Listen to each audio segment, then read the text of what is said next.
Bien, merci de m'avoir invité. Bonsoir à tous et à toutes. Donc, on va commencer. Enfin, ce que je vous ai prévu, c'était un diaporama. Comme ça permet, comme il est bilingue, vous voyez, ça permet de lire en breton ou de lire en français. Il faut bien dire les deux. Ce qui est en rouge, c'est du breton, et puis ce qui est en noir, c'est du français. Il ne faut pas se tromper de... oui, donc, comme le disait notre... Daniel, oui, l'aventure a commencé pour moi donc dans l'étude des noms de lieux de tel lieu. Donc du coup, le livre que j'ai sorti là cette année, c'est plutôt un guide de vulgarisation des noms de lieux et puis de la problématique aussi pour nommer des nouvelles rues. Est-ce qu'il faut chercher des noms ailleurs ou est-ce qu'il faut garder notre patrimoine? Est-ce qu'il faut mettre des noms de rues, tous les hommes dans toutes les communes finalement, ou bien est-ce qu'il faut trouver des choses qui soient d'un patrimonial et de l'endroit, de la région. Donc il y a pas mal de travail à faire dans chaque commune, parce que dans chaque commune il y a un cadastre napoléonien datant de 1830, il y en a d'autres de 1810, et qui répertorie toutes les petites parcelles qu'il y avait autrefois avec un nombre à côté. Quelquefois, il y a le même nom pour plusieurs parcelles, puisque c'était des grandes parcelles qui avaient été après divisées en plusieurs héritiers ou en plusieurs petites parcelles, parce qu'il y a vraiment des très petites parcelles. Et donc, en étudiant tout ça, on peut trouver des noms de lieux qui soient un peu différents pour nommer éventuellement des rues, parce qu'actuellement, on a tendance à urbaniser la campagne, c'est-à-dire que les villes grandissent donc, et prennent de la place des champs. Et un peu partout, c'est la même chose. Et donc, les champs qui sont là avaient un nom, et toujours, c'est préférable peut-être de garder les noms d'origine plutôt que d'inventer quelquefois des noms qui sont un peu bizarres ou communs, etc. Donc, on va voir tout ça. Si vous avez des choses à dire pendant le diaporama, bon, on pourra voir peut-être comment ça se dit ici, certains noms, mais il est déjà assez long, donc peut-être qu'on fera ça dans une deuxième partie. Mais il y aura aussi, j'ai trouvé des extraits du cadastre napoléonien de Carnac, donc il y aura quelques exemples. Donc, mon avant, mes chances, Isayo Enro en Momp et Clévet de Veguelor. Ah, yeah. Donc, en français, hein. J'espère que la technique marche parce qu'on a eu quelques petits problèmes avant. Alors, donc un trésor à préserver, un patrimoine à partager, ça c'est le titre du livre, et un trésor d'Alvarezi, Agerglad, d'Adrescas. On va parler tout d'abord des définitions, hein, qu'est-ce que c'est la toponymie, etc. Qu'en est-il en France? Comment ça se passe? Les noms des communes et des villages, donc on va étudier ça un petit peu. Et après, les micro-toponymes, c'est-à-dire les noms des parcelles.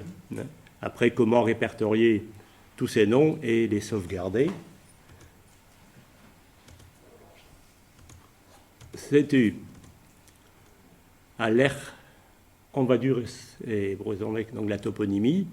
Donc c'est l'ensemble des noms de lieux, d'une région ou d'une langue. C'est une partie de la linguistique qui étudie les noms de lieux, leur forme, leur origine, leur transformation et leur signification. Donc il y a dans l'onomastique, il y a deux parties, la toponymie pour les noms de lieux et l'anthroponymie pour les noms de personnes. Alors souvent, quelquefois, on trouve des noms de personnes qui viennent des noms de lieux. À mon avis, c'est comme ça que ça se passe, et pas des noms de personnes qui ont donné un nom à leur ferme, encore que, hein, quelquefois on a Tijos ou bien Marcel, je ne sais qui. Alors, la microtoponymie, par contre, c'est les noms donnés par nos ancêtres aux champs, fontaines, cours d'eau, rochers, grèves, etc. Ceux qui sont répertoriés dans le cadastre napoléonien, c'est surtout les champs, les allées, enfin, oui, même les rivières, etc.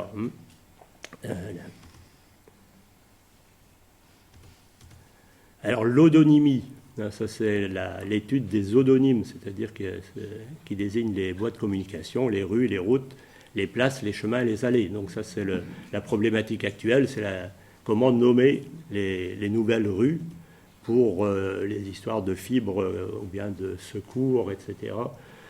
C'est un travail qui a été mené par la Poste depuis 2019 là, pour faire en sorte que toutes les adresses aient un numéro et puis après aussi un nom de rue. Donc un homonyme comporte deux parties, hein, un nom individuel qui est à droite en général, et puis un indicateur du type de voie qui est à gauche, hein, c'est-à-dire allée de, ou bien rue de, impasse de, etc. Et il est souvent un élément d'une adresse postale. Hein, donc les édifices bordant cette voie pouvant posséder un numéro pour leur identification. Alors après on parle de bilinguisme ou de diglossie, parce que quelquefois on dit... on a mis des panneaux bilingues. À Carnac, finalement, c'est le même nom, hein, c'est le même mot, qui est écrit différemment. Donc là, c'est pas un panneau bilingue, c'est simplement une façon d'écrire différente. Après, il y a d'autres noms qui sont vraiment traduits, comme Châteaulin est devenu Castelline, enfin Castelline, Châteaulin, des choses comme ça. Mais le bilinguisme, normalement, c'est une capacité individuelle à parler deux langues. Par contre, ce n'est pas les panneaux, donc c'est peut-être pas adapté aux panneaux. La diglossie, par contre, c'est un phénomène sociétal attribuant à deux langues un statut différent, l'un officiel et l'autre non. Donc ça, c'est un peu ce qu'on a actuellement en Bretagne. Il y a les panneaux officiels qui sont en français, mais ils ne sont pas toujours en français, parce que quand on a Talargroise, Crozon, ou bien ici, on a... qu'est-ce qu'on a ici? Quiberon, oui, ça a été un peu francisé quand même, mais bon... Sinon, souvent les noms bretons sont officiels, sauf après on met quelquefois dessous la façon de prononcer. Et ça, en Alsace, ça se passe aussi. Hein, donc ils mettent le nom en allemand, et standard quelquefois, c'est-à-dire le nom traditionnel, et puis après dessous ils mettent la façon de prononcer. Donc ça c'est différent encore, c'est pas du bilinguisme non plus. Alors, ça mène à ce qu'on appelle la glottophobie en sociologie, c'est-à-dire la discrimination linguistique due à l'hégémonie économique et politique d'une langue par rapport à l'autre. Donc, c'est un peu ce qui se passe en France, hein, c'est-à-dire qu'il y a une langue officielle, et puis après, il y a des langues qui sont dites minoritaires et qui sont minorisées. Bon, en Bretagne, on essaye de les sauver, et dans les autres endroits aussi de l'Hexagone, hein, il y a pas mal de travail qui est fait. Alors, qu'en est-il en France? Alors, au Moyen-Âge, les noms de rues se donnaient surtout dans les villes, hein, c'est-à-dire que pour indiquer une activité, alors la place au Bled d'Alès-Nevin par exemple, la place au Beurre, rue Toulalaire à Quimper, rue Quéréon, je ne sais pas si vous connaissez, Quéréon ce sont les cordonniers, c'est du breton, à Quimper. Ou un endroit qui avait une fonction précise, hein, c'est-à-dire croix à Rhodes, par exemple, la croix de la roue, c'est là où on suppliciait les gens. Justice, c'était les fourches patibulaires, la justissou, donc c'était des endroits qu'il valait mieux pas fréquenter en tant que client. Et ici, j'ai regardé un petit peu sur l'Orient, par contre, il y a beaucoup de noms de personnes. Hein. Donc l'Orient était un port un petit peu hors sol, et puis c'était vraiment un port avec des noms français. J'ai trouvé des choses intéressantes, hein, parce que j'ai travaillé surtout sur le Finistère. Hein, à Brest, par exemple, vous avez la rue de la Fontaine, hein, ici sur la gauche, et puis là-bas, vous avez la rue du Beurre. Hein, donc ça, c'était... ce qui était un peu bizarre, j'avais noté ces deux-ci. Il y a la rue des Clairvoyants, par exemple, ça c'est dans le vieux cadastre de 1800 et quelques. Et sur la gauche, vous avez rue de Lagadec. Alors Lagadec en breton, c'est aussi celui qui est un peu clairvoyant, hein, c'est-à-dire qu'il y a des grands yeux. Alors ça fait qu'il y a... Et là, je ne sais pas si vous connaissez Brest, le rond là au milieu, c'est la tour Tanguy, la recouvrance. Alors l'histoire nationale de France, finalement, on a donné après, par la suite, des noms de militaires, hein, d'hommes d'église, de lettres, etc., à des rues. Et puis après, il y a eu quelques problèmes avec ces noms de rues, parce que les gens qui étaient, à un moment, au sommet de leur gloire, finalement, lors de la colonisation, par exemple, hein, après, ils ont perdu en prestige, c'est-à-dire que certaines rues ont été rebaptisées. Il y a une école à à Brest qui a été rebaptisé, c'était Bugeaud, je pense, à l'école Bugeaud. Et puis souvent c'était toujours des hommes, finalement des noms d'hommes.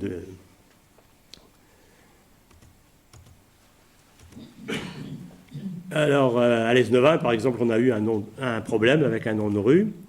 C'était celui de alors, je ne sais pas si vous connaissez Clément Charles Hutzinger, qui était ministre de la guerre de Pétain en 1940, et c'est lui qui a signé l'armistice à Rotonde. Donc évidemment, ça ne faisait pas très bien. Mais il est né à Lesneven, donc c'est un natif de Lesneven. Et il est mort en 1941, malheureusement. Et par contre, ils ont réussi à Lesneven, futés comme ils sont dans le Léon, à ne pas changer le nom, mais changer simplement le prénom. C'est-à-dire que la rue du général Clément Hutzinger, qui avant est devenue la rue Léon Hutzinger, professeur de musique. C'était son père.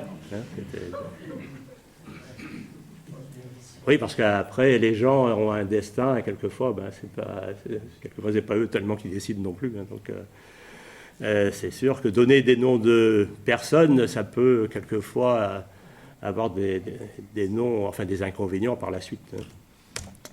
Alors, par contre, après, on a aussi les noms passe-partout, on a Euler Boutine, c'est-à-dire les noms d'oiseaux, les noms de plantes, des noms banals. Ça, c'était la mode dans les années 60, mais ça continue, ça perdure. Pourquoi ? Parce que finalement, c'est peut-être le plus facile, ça se retient bien, mais on retrouve ces mêmes noms dans toutes les communes. Le jour où il y aura des regroupements de communes, on va se retrouver avec plusieurs noms identiques de rues. Donc ça va poser un problème. Là. Je ne sais pas si vous m'entendez au fond. Oui ? C'est faible. C'est faible. Ça ne fonctionne pas en fait. Ça ne fonctionne pas, non, finalement. C'est comme ça. Là, ça fonctionne mieux.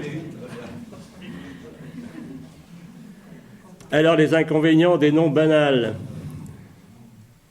Oui, souvent, ils n'apportent aucune information réelle sur le lieu. Ils essayent d'être attractifs, mais cachent souvent la réalité. Ici, il y a la rue des Corrigans, que j'ai vu en arrivant là. J'ai cherché les Corrigans, pas vu.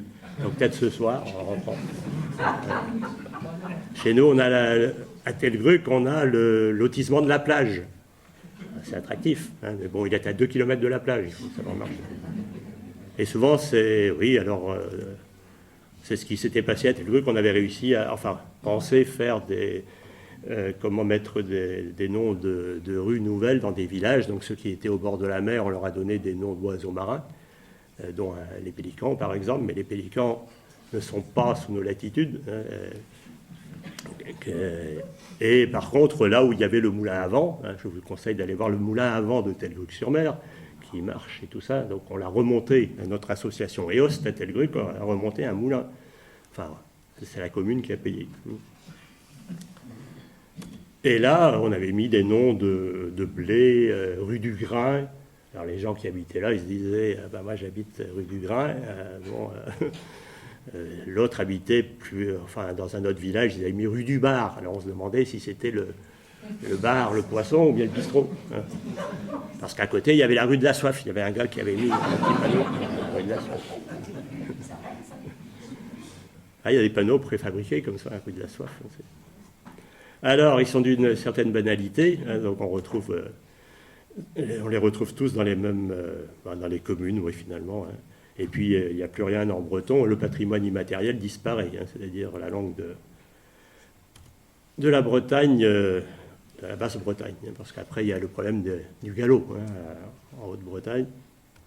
Alors, comment faire pour nommer des nouvelles rues ? En 2019, la Poste avait demandé aux municipalités de dénommer ces rues. Donc, ce sont les municipalités qui prennent des décisions. Mais souvent, on leur demande ça à brûle-pourpoint, et donc ils n'ont aucune idée. Il n'y a pas de réunion non plus des gens qui sont peut-être plus compétents, et puis ça se fait à la mairie. Ici, c'est ce qui s'était fait à Telgruc.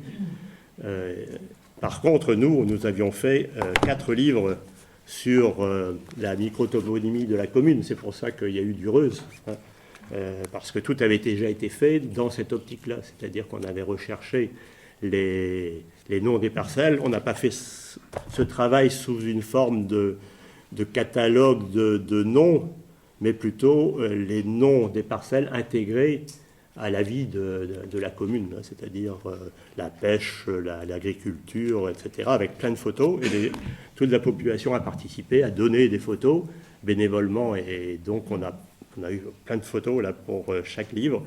Et ça, je pense que c'était pas mal, parce que ça permet de mettre aussi les gens de la commune dans le coup. Et puis, ça s'est bien vendu, on a tiré ça à 1000 exemplaires. Donc,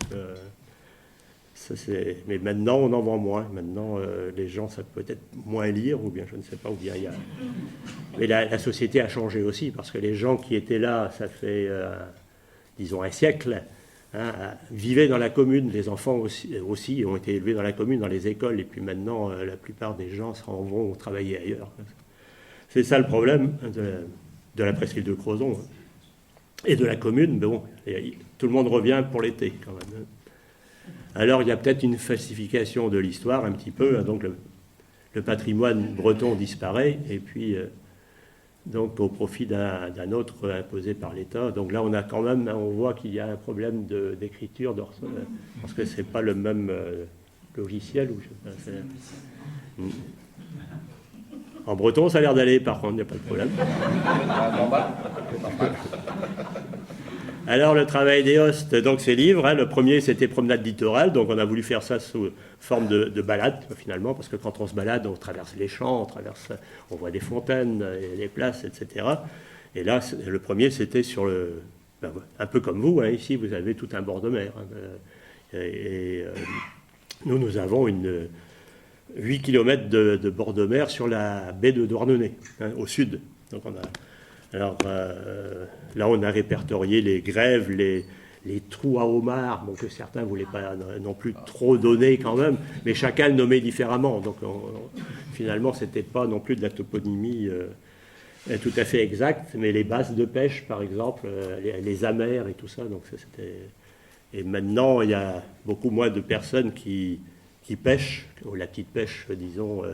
C'était des paysans pêcheurs qui avaient une toute petite ferme et qui allaient pêcher après pour se nourrir.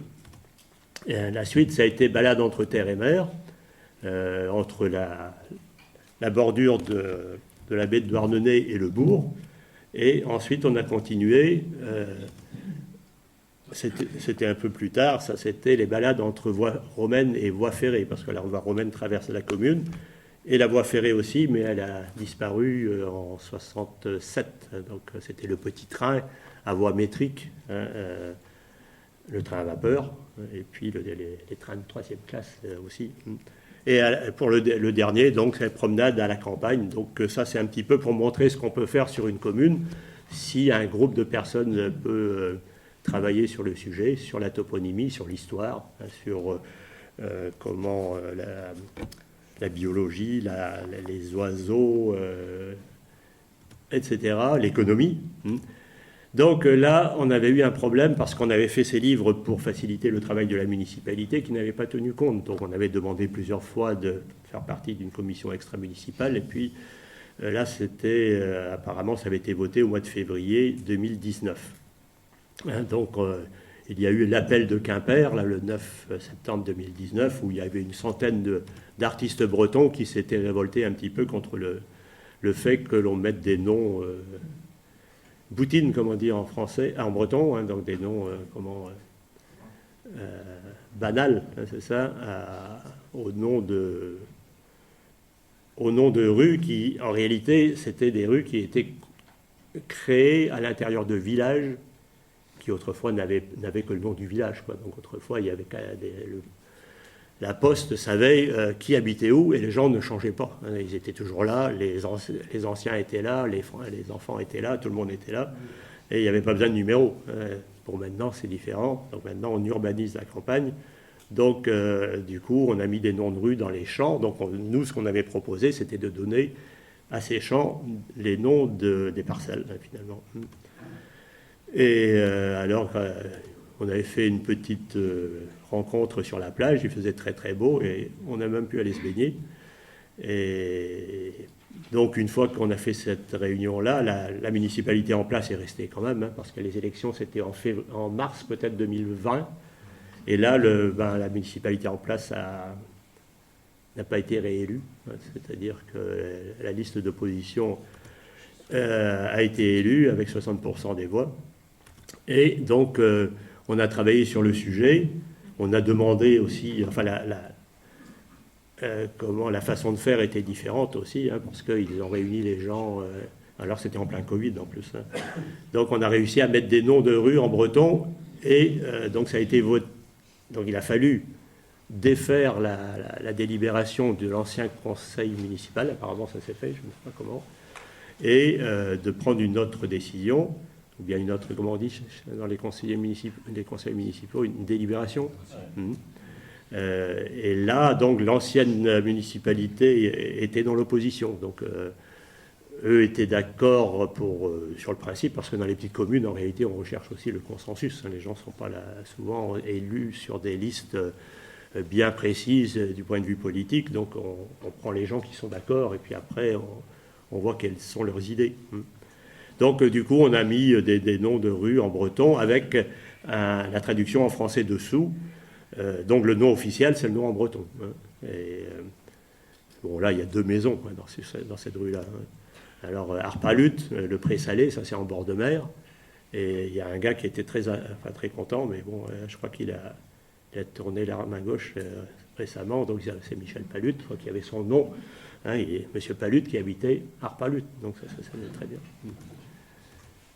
Donc là, on voit que les noms de lieux aussi ont donné des noms de personnes. Et alors, on a le temps, hein. De toute façon, on va faire un petit peu le tour des noms de communes et paroisses anciennes, comment ça se passait autrefois. Vous savez tous qu'on avait des plous, plat, plé, pleu, plot, plus, donc les paroisses primitives. Jusqu'au Xe siècle, c'était donc ici, on a quoi? Quand je suis venu par là, je suis venu d'Auray. Oui, comment? Plumergat. Et en breton, c'était quoi? Plumergat. Ouais. Donc là, après, on a... Ah oui, Plougumelen. Ouais. Plougumelen, c'est plus vers Vannes. C'est là où il y avait le Kenya autrefois. À Renner. Ah ouais, Plouarnel, ouais. Donc nous on a des Guics, là c'est pour le chef-lieu du bourg, alors on a des Guicéni dans le Léon et tout ça, mais ici je crois qu'il n'y a pas de Guic. Donc ça c'est jusqu'au Xe siècle également, des landes, landes d'ermites, hein, donc landes d'Ernaud, ici on a des landes, en Echter, des locs, un lieu saint, mais ça c'est après le Xe siècle, loc, lac Mariaquer. Alors des sondes, après ça équivaut à un log. Et là je me pose des questions, mais là il faudrait trouver quelqu'un pour faire l'étude, pour voir si tous les sondes étaient vraiment bien des saints, quoi. Donc ça a été traduit par saint après le Xe siècle, mais il y a quelquefois peut-être des possibilités de confusion avec des sondes anciens, arzon, qui est un nom féminin, parce que quand vous avez un sonde écrit comme ça, qui veut dire ruisseau et vallée. Donc, si on fait la mutation, parce que c'est un nom féminin, normalement, on devrait mettre un Z. Hein. Donc, souvent, dans beaucoup de noms des micro-toponymes, on trouve des Z comme ça.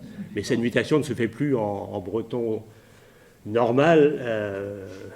Ça ne se fait plus, quoi, cette mutation du S en Z. Mais en toponymie, c'est important pour savoir de quel nom ça vient, si ça vient d'un nom féminin ou bien masculin. Bon, donc là, il se peut qu'il y ait eu une confusion entre les... On va revoir ce problème-là, hein, c'est-à-dire entre un ruisseau, une rivière, une fontaine avec de l'eau qui pouvait être thérapeutique, et après, on a construit une fontaine, on a construit à côté de la fontaine, on a construit une chapelle, hein, et puis après, on lui a donné un nom au Moyen-Âge, là, qui était un nom de saint, disons, romain. Hein, c'était plus des saints bretons. Alors, abbati, ça va, tout le monde suit. Abbaye, bon, on va peut-être passer rapidement. Ermitage, cloître. Alors, on a des cloîtres ici. Non. Des cloîtres. Manati. Minihi. Kerminihi. Moustère, j'ai vu quelque part là, le moustoir, donc un ancien monastère, un moustoir. Arvoustère-Rue, ça c'est le manoir des Templiers, parce qu'ils avaient des croix rouges sur leur habit. Peniti, pas de... Prioldi, non plus. Alors, et j'ai fait quelques photos là, de Mini-Tréguier, Arvinihi. Bon, là, en l'orthographe qui est dessous, finalement, c'est l'orthographe en breton actuel, per une vente, avec le C''H, là, qui peut prêter quelquefois aussi à confusion, parce que on a tendance à le prononcer re, quoi, parce qu'ici, il faudrait dire Arvinihi. Là, ça suffirait, comme c'est mis au-dessus, là, parce qu'au-dessus, c'est marqué en standard, en français, si on veut, hein, mais bon, c'est pas du français. Tréguier, ça va être du français. Mais quand on met l'article devant Minihi, donc, comme c'est un nom féminin, et donc le M devient V. Donc chemin de Peniti, ça c'est plutôt sur Douarnenez, le Relec. Et ici, qu'est-ce que vous avez? Comment? Oui, vous avez Moustérus aussi? Moustoirac. Ah oui, Moustoirac. Ouais. À Voustouer. Alors, après, les noms de personnes, Pont-l'Abbé, Pont-l'Abbé. Donc, ça a été traduit Pont-l'Abbé, hein, comme c'était en breton, là, donc en ne mettant pas d'article devant le premier nom. En breton, vous avez un nom, deux noms qui se suivent. Hein, vous avez l'article simplement entre... Il faut le mettre à la poubelle. Hein, voilà. Ben, souvent, on les oublie. Hein, Donc, Pont-l'Abbé, Bélec. Alors, qui est-ce qui s'appelle Bélec ici? Le Bélec. Souvent aussi, on a tendance à mettre le devant les noms, et même devant les noms de lieux aussi, on met le devant tous les noms, quoi. Hein, que le nom soit féminin ou pluriel, on met le. Hein, le Restou. Comment? Il y a des Carbélec partout dans le pays. Il y a des Carbélec partout. Ah ouais, là. Et Besconde, vous avez aussi?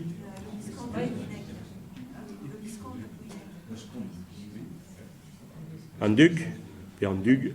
Hein. En Escobe, alors j'ai vu un monsieur qui s'appelait Escobe. Hein. Voilà, Escobe. Et bien, un endroit qui s'appelle l'Escobe en Plomodierne. Maël, le prince, le seigneur. Marek, le chevalier. Il y a des Marek dans la salle? Les papes? Non? Le bistrot de Douarnenez qui s'appelait le Vatican Bar, non, vous ne connaissez pas? Non? Parce que le patron s'appelait le pape. Hein, Kerpape. Rouet, bon après, Rouet plutôt, hein, donc le roi, donc après, là, il y a des Rioualins et tout ça, bon après.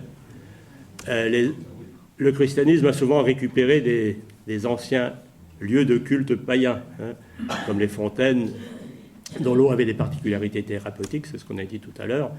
Donc ce fut le cas de certains centres qui étaient sans doute des anciens centres, mais là il faudrait faire une étude plus approfondie sur le sujet. Il y a certains qui s'y sont déjà collés, c'est Père Trépos, Doué des Bardrono, qui s'est noyé ici quelque part, pas loin dans le pays vanté, non, en 50 ou en 54.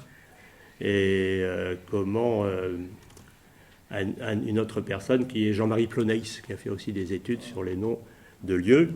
Voilà ce que j'ai fait ici, j'ai travaillé surtout avec eux, hein, et puis avec ce que Albert Day a réalisé, hein, sur le Finistère. Par contre, hein, le dictionnaire topographique du Finistère, c'est-à-dire que là, il a répertorié toutes les communes du Finistère et tous les villages. Et donc, il a mis à la suite, enfin, il est remonté dans le temps pour voir comment les noms s'écrivaient autrefois dans comment les Pouillés, où il y a et tous ces anciens registres. Voilà, 1426, qu'est-ce qu'il y avait? Il y avait aussi, c'était comment la réformation, non? C'était ça Mais là, c'est intéressant, et ça n'a pas été fait pour le Morbihan. Non. Donc, qui s'y colle? Ah, là, il y a du boulot, hein. Il y a du boulot, il y a 20 ans de travail, 30 ans. Non, personne. Rosenzweig, mais bon, c'est un... Ah ouais, Rosenzweig. Il y a des travaux faits par contre dans certaines communes. Et après, l'autre, c'était le dictionnaire des noms de lieux bretons, donc d'Albert Day. Là, c'est un gros pavé et qui traite aussi des noms de toute la Bretagne, finalement. Ouais. Donc, il y a du travail à faire à ce sujet. Donc, Arzan, S-A-N-T, donc le saint, mais on n'a pas de santesse. En réalité, il n'y a que des saintes. Les saintes n'existent pas, sauf pour Sainte-Sève, là, près de Morlaix. Sans doute qu'on a mis en français sainte, parce que Sève est féminin en français, alors que Séo en breton est masculin. Ça veut dire la Sève aussi, mais... Et quand on regarde dans le vieux cadastre, on retrouve San Séo. Et pendant un bout de temps, sur le panneau, c'était marqué Sainte-Sève, et dessous, c'était marqué San Séo. Et comme les gens ne savaient pas trop écrire le breton, San Séo s'écrit comment? S-A-N-S-E-O. C'était comme ça que c'était écrit. Et maintenant, donc, ça a été mis S-A-N-T, S-E-V. Donc, du coup, on a sanctifié un nom... qui n'était peut-être pas non plus un saint ni une sainte. Je ne veux pas t'interrompre. Il y a deux cas très faciles dans le Morbihan à propos de Sand, donc Seine, Saint-Avé, qui n'est absolument pas un saint, rien du tout, c'est une vallée, beaucoup plus près de nous dans le pays de l'Ouest, Saint-Légan. C'est grande. Moi, tous les anciens Brécois que j'ai connus, donc je fréquentais depuis 50 ans, c'est énorme, c'est pas 100, c'est énorme. C'est ça. Et il y a bien la vallée du Lot, là. Donc il y a un travail à faire là-dessus, alors. À propos de Saint-Légan, en fait, il y a donc un écomusée à Saint-Légan, et les gens sont très preneurs, ils ne savent pas... nous, on a vu avec mon mari que c'était pas Saint-Légan, c'était Saint-Légan. Mais on ne sait pas d'où ça vient. Et les gens sont très friands. Moi, je suis allée au musée de Saint-Légan, là, et les gens sont très friands de savoir d'où ça vient.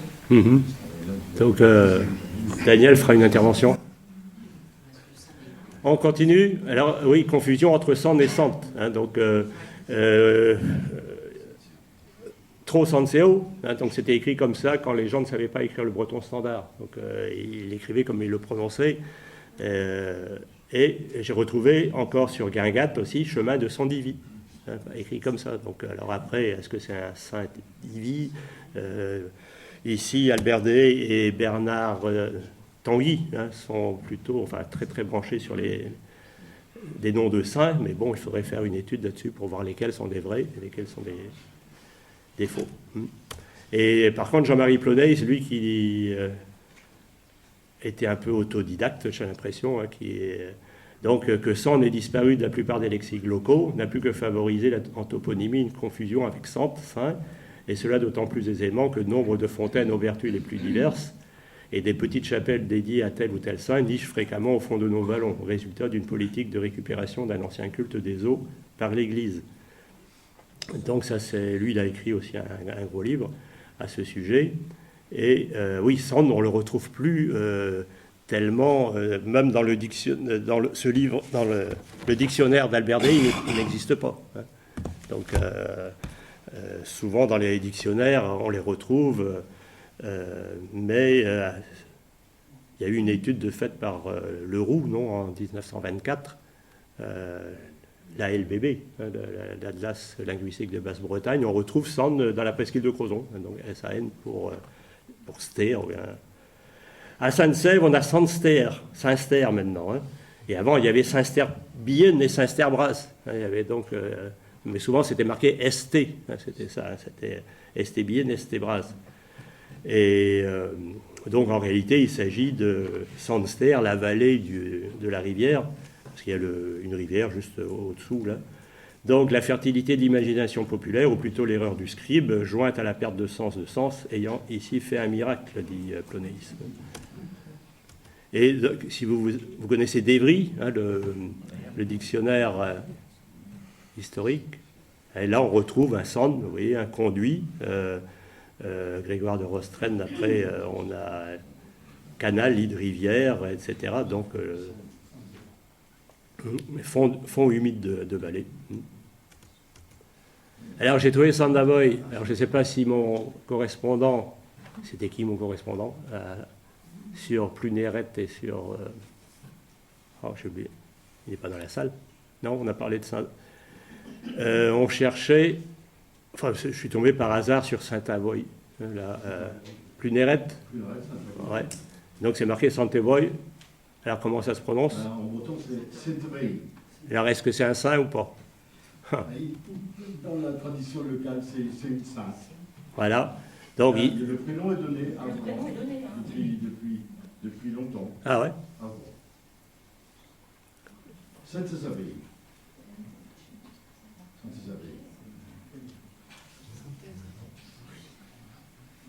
Oui, parce qu'ici, dans l'ancien cadastre, on retrouve ST Avoy. Hein, donc, il n'y a pas STE. Hein. Du coup, là, on peut penser que c'est un saint.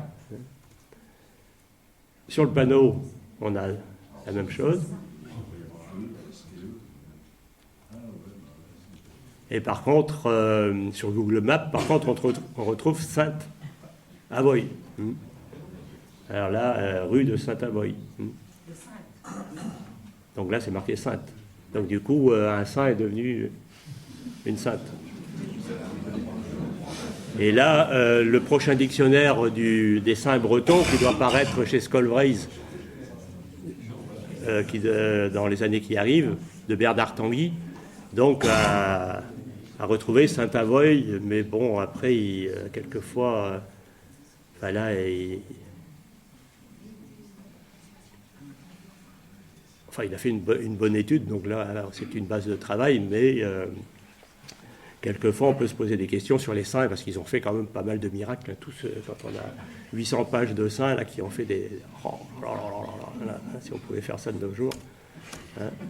Alors, Sand a été aussi remplacé par Sound. Hein, donc ça, c'est sur Lannion, j'ai retrouvé ça, par exemple, il y avait Arzan, hein, comme ça, Atelier Expo Arzan en français, et après, en breton, on a mis Atelier Disques Arzan. C'est-à-dire que là, Arzan a été supprimé pour mettre Arzan à la place. C'est sans doute le même mot, peut-être. Hein. Et comme chez nous, on a Kaun pour Kan. Kaun. Sound. Et le chemin du Zan est devenu En Arzan. Donc là, on aurait pu garder peut-être Arzan, parce que sinon, on va faire comme en français, c'est-à-dire qu'on va ne plus diversifier les noms, on va diminuer le nombre de mots. À voir, hein, donc là...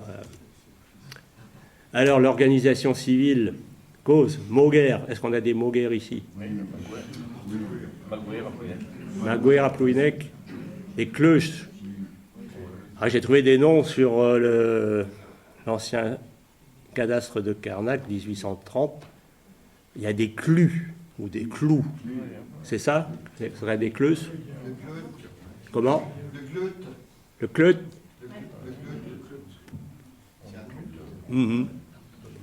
Ensuite, des traits, donc avant le Xe siècle, un lieu habité et cultivé, et après, c'est devenu plutôt un quartier après le Xe siècle. Donc, c'était en réalité une trève, c'est-à-dire une frérie, une église dépendante, donc une chapelle dépendante d'une église principale.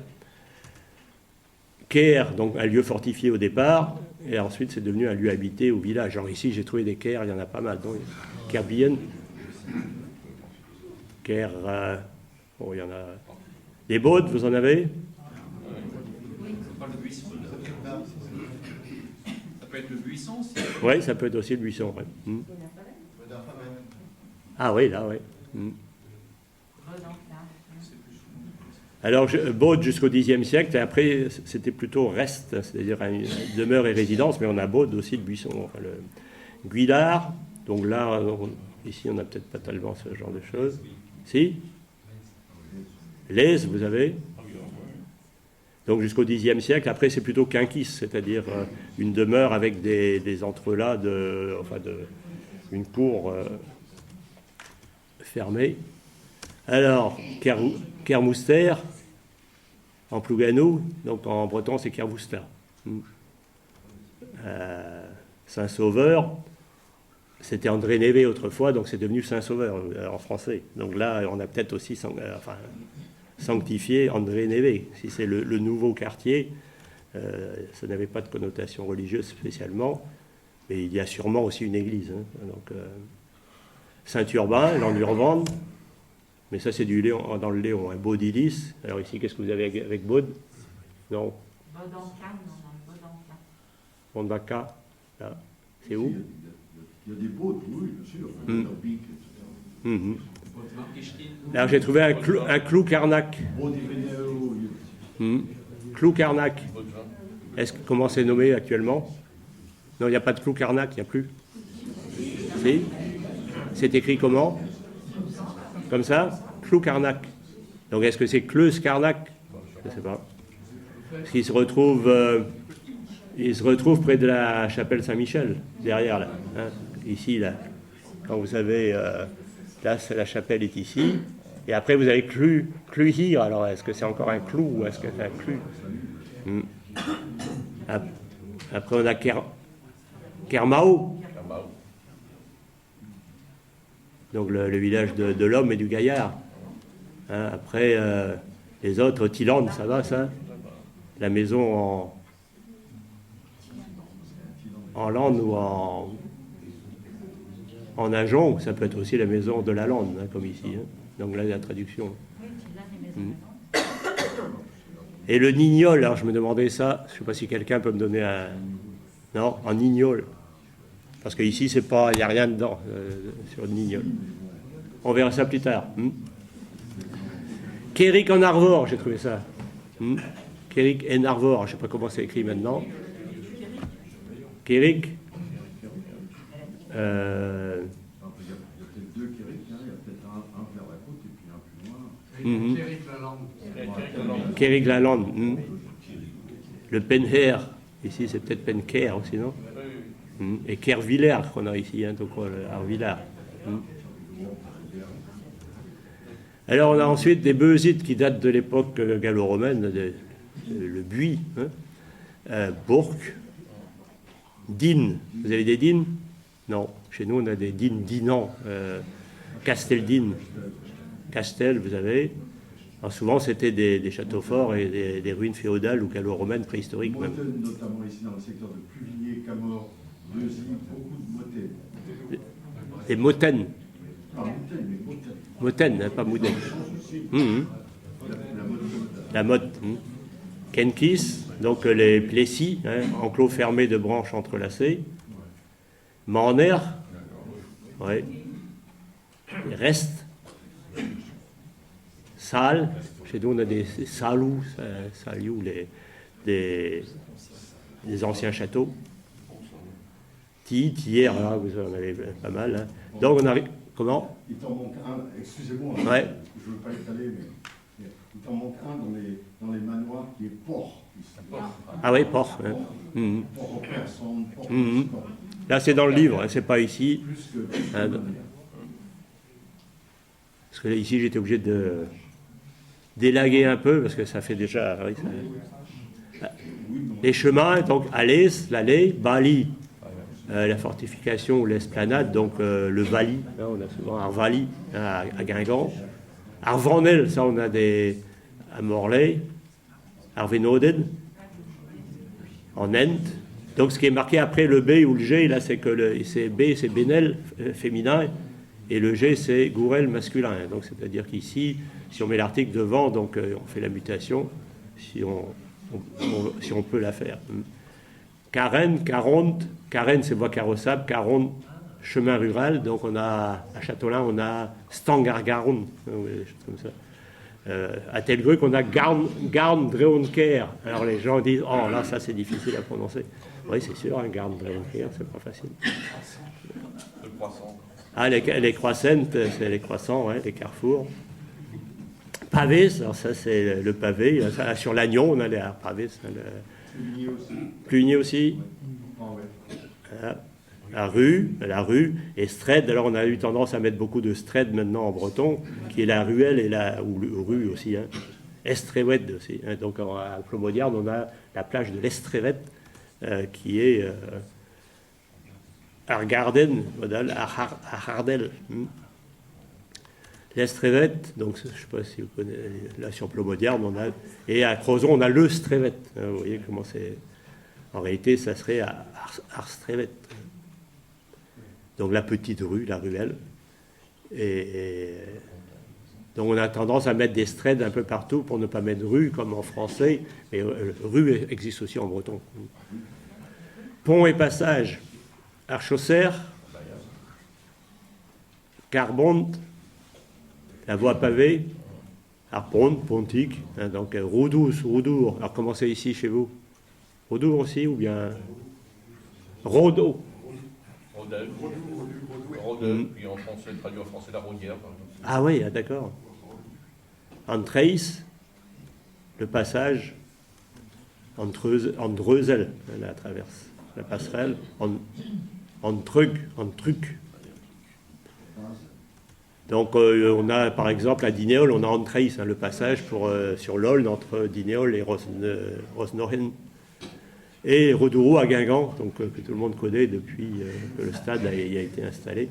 Donc à Guingamp, ils ont écrit, donc là vous voyez, ils ont mis tous des panneaux bilingues, mais bon, il faut différencier les panneaux qui sont de la signalétique en ville, hein, où le français est de toute façon au-dessus. Hein, à Quimper, ils ont bien travaillé là-dessus aussi, mais c'est différent de nos noms de lieux traditionnels finalement, il y a deux problématiques différentes. Les poteaux et les bornes. Arbonne, Mainborn. La borne, la limite, Mainhars, la pierre bornale, le jalon. Mainléo, donc ça c'est la Léo, qui fait combien de mètres? Combien de kilomètres? À peu près, la lieue. Oui, 4 à peu près. À Léodresse, on a ça chez nous, la lieue de grève. Arpelvan, Armenzau, à Lia et Liach. Alors ça, je ne sais pas, vous avez ici des liés aussi, ou bien non, pas chez nous, à Plomodierne, par exemple, on a à Lia, Liaven, on a des noms comme ça, donc on sait où se trouvaient finalement les mégalithes autrefois, d'après le nom de la parcelle.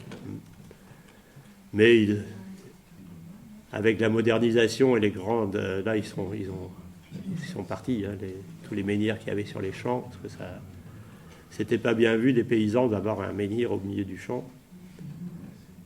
Taol Andolven, Ti-Corrigandet, Ti-Achoriget. Ici vous avez des corrigans, mais est-ce qu'il y avait une allée couverte? Ah, il y a Mandé-Carionnet. En Auter, parc en Auterven à Telgruc, donc l'hôtel de Pierre en réalité. Après on a des hauteurs, alors on a un Barados, Bar, Blaine, c'est devenu Lane aussi, hein. Broch, c'est la pointe de promontoire, mais c'est aussi le blaireau. Goré, alors chez nous on a Goré, Caire, enfin Boulit de Caire, on a le haut de la commune et puis le bas de la commune, pratiquement dans toutes les communes. Cador, on a Tuchen-Cador, hein. On a Bec-Cador, je crois à Morgat, à Crozon, ouais. Kabel, la Cime, Kabel à Rennes, à Telgruc, Curune. Donc c'est une couronne, mais c'est aussi une éminence. Notre collègue Hervé Lossec habite à 30 Curunes, à l'Esnevin, donc il pensait qu'il y avait du tonnerre qui tombait là-haut, mais bon, c'est peut-être... il y a eu sûrement du tonnerre qui tombait aussi. Parce que, en Nuel, la hauteur. Alors après, Bray, Ménébré, Carne, alors ça on connaît ici, hein, tumulus de pierre, Kenner. Et, comment? Kenyar, c'est là. Hein. Et il y a des gens qui s'appellent Kenerdu, par exemple, chez nous. Ça donnait Kner, Krer, Kogel, Kogen. Alors Kogen, bon ça c'est moins... Krug. Là, ici on a Cugno. À Telgruc, d'où je viens là, donc on a Telgruc, Argruc, en face du tumulus, ou du tertre. Lain, le sommeil. On a Leintan à Telgruc, donc les gens pensaient qu'on faisait du feu là-haut, et on faisait aussi sans doute du feu. C'était sur la hauteur, parce que quand les pirates arrivaient, ou bien les hordes d'envahisseurs, donc il y avait le signal qui allait de la mer jusqu'à Quimper et ailleurs. Donc, mais Tende, en réalité, ici, c'est le Tende, T-A-N-N, hein, c'est du temps, non, de quel arbre vient le temps? Du chêne, chêne rouvre. Méné, sa montagne, Rose, le coteau à l'Ande, Rune, la colline, Gronde, Cune, on a des... Non, ici. En Aude, donc c'est la hauteur aussi, la falaise, mais on connaît plutôt sous le nom, enfin sous l'appellation la grève ou bien la rive. Hein.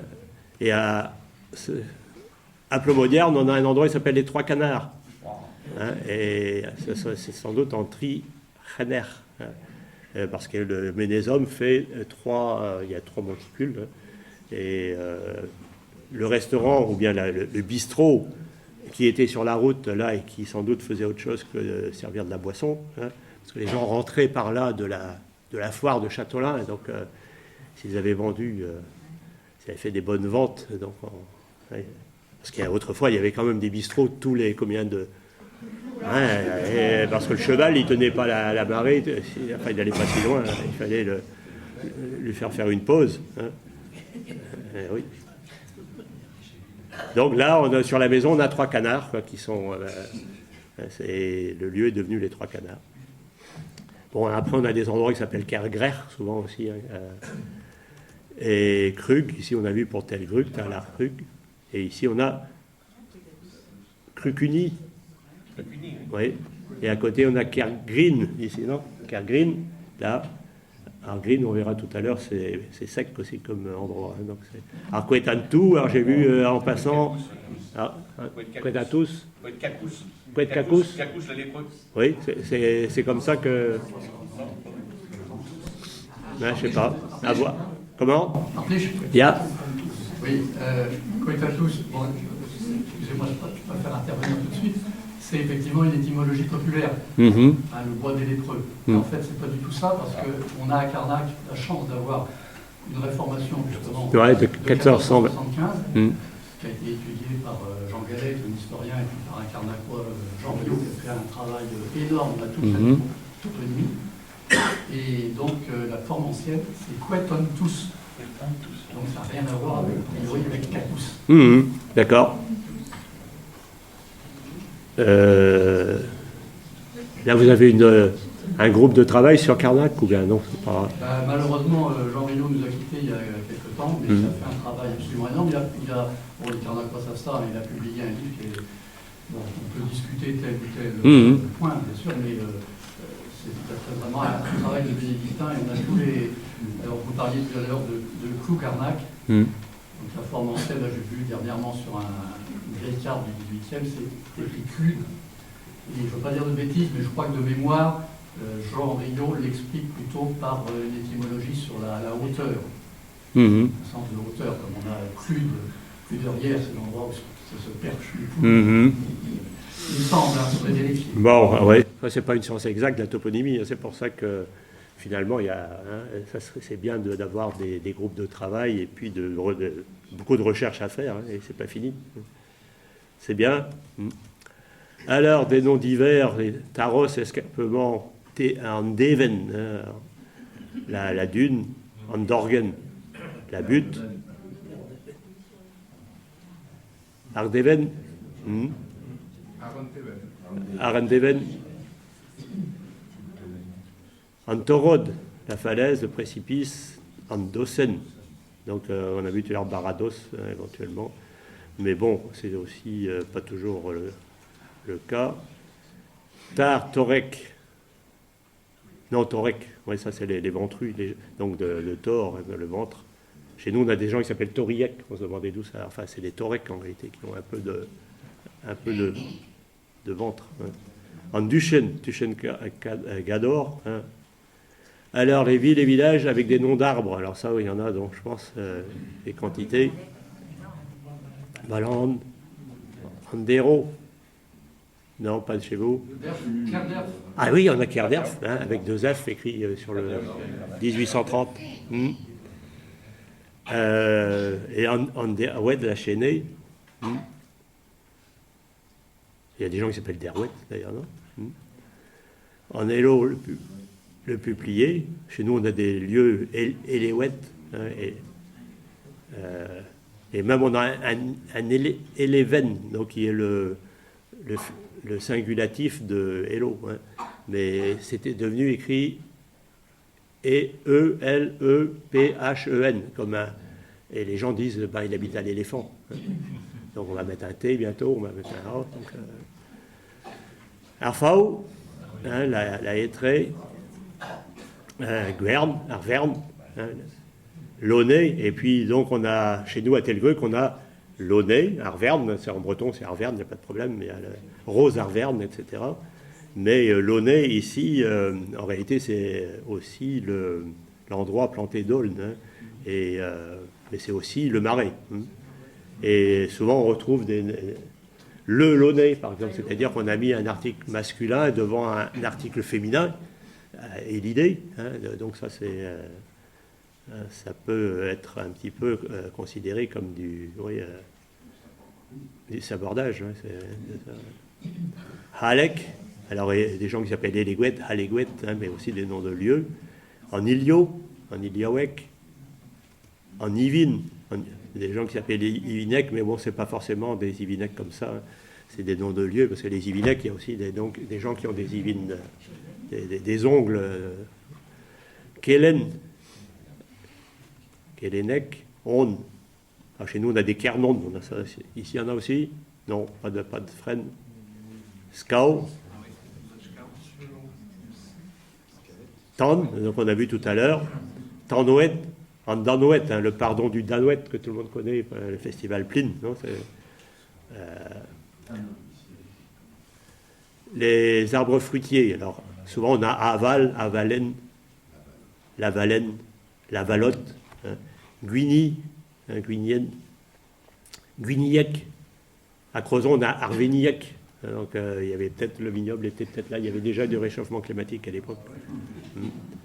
Kéres, Kignès, Kistine, Kistinec, Kistinite, Kistinic, Luce, chez nous on a Ménélus, on a Lusac, mais bon, souvent c'est marqué Lusac, hein, Père, Pérec, Pérénec, Polos, ça vous connaissez les polos, les petites prunes, Polosec. Alors après, pour la maison, on a des loches ou des logs, hein, donc à Spézette, ils ont des loches coucou, hein, ils ont pas mal de loches là-bas. Hein. Oualette, l'âtre, le foyer, Tidouard. On a ça ici ou pas?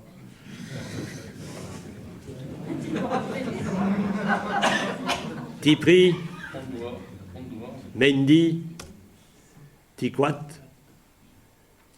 Oui, je voyais l'autre jour sur le bord de route aussi, petit chalet, c'était marqué pour faire de la pub pour un petit chalet.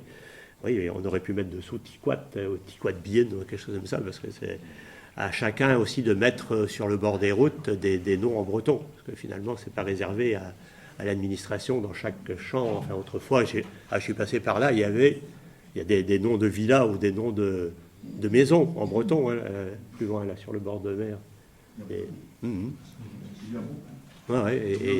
c'était à une époque, sans doute au début du XXe, hein, il y avait le nom des villas en breton. Ça mériterait un recensement. Ah oui, là, il y a du sur toute la côte ici. Le nombre de maisons qui portent des noms bretons, le nombre de bateaux, etc. Je crois que quelqu'un a fait ça. Et ça mériterait très largement un recensement. Donc ne pas hésiter à mettre des noms bretons sur la maison ou sur la cabane du chien aussi, ou bien sur hein, leur donner des noms bretons. Mais ça fait beaucoup plus de bretons dans la nature, parce qu'on dit hey, qui du, neus. Mais les noms de villas et tout ça, ça va jusqu'à Pornic, hein, là-bas, dans le Sud-Loire, hein, vraiment, et il y en a peut-être même plus qu'ailleurs. Tipren, la maison à colombage, Tissoul, dans les parties, hein, celui-là, la maison de Chaume, Ticolo, Tiplouse. Après, on a toutes sortes de revêtements, à Branal, Raden, Corse, Bruen, Bruc, Land, Esque, la lèche, c'est une herbe épaisse, ouais, argrignol, arzolière, bon là j'ai mis après, mais... Pas mal de Brenegui, des Broen, la forme locale de Broen. Ouais, Brenegui. Lieu planté de joncs, Carnac, Maria-Claire. Vous avez des Brenegui? Oui. Ah ouais.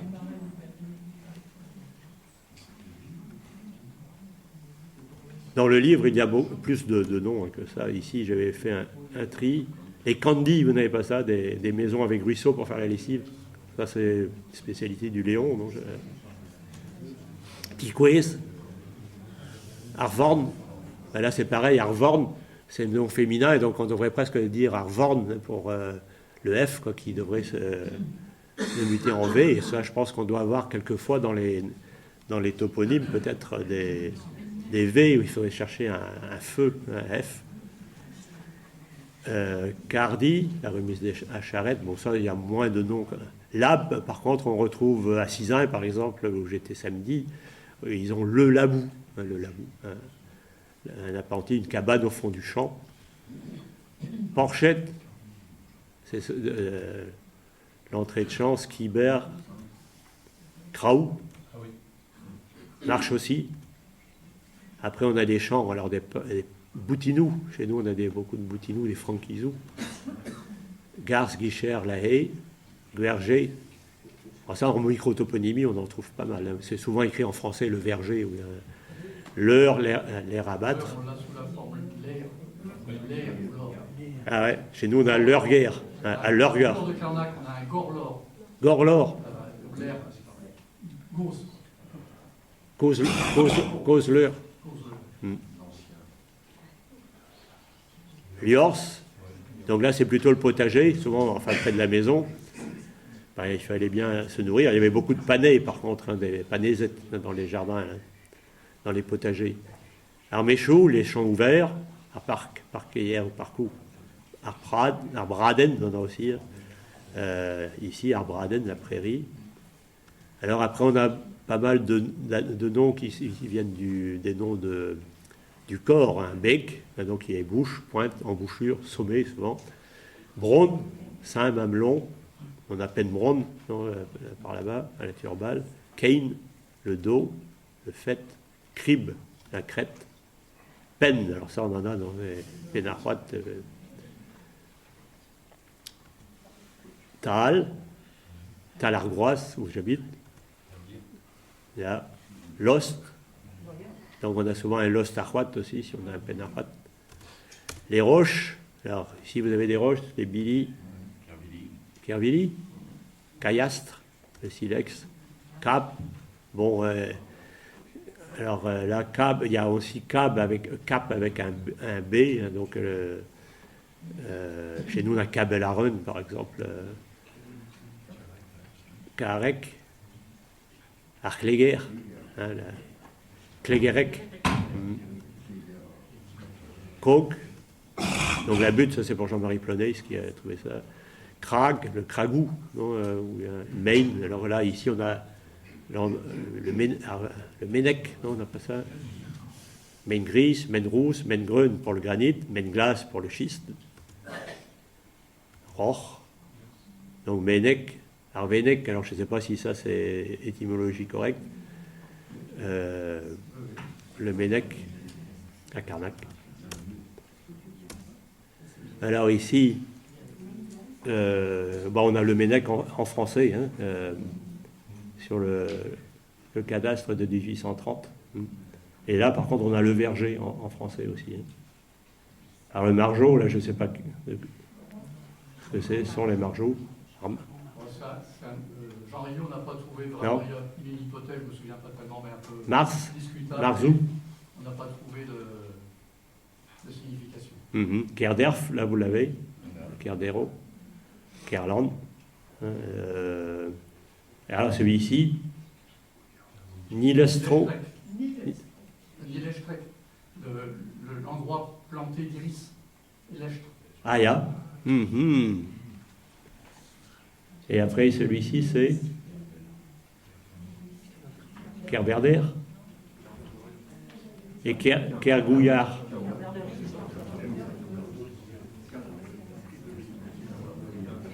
Kervégan.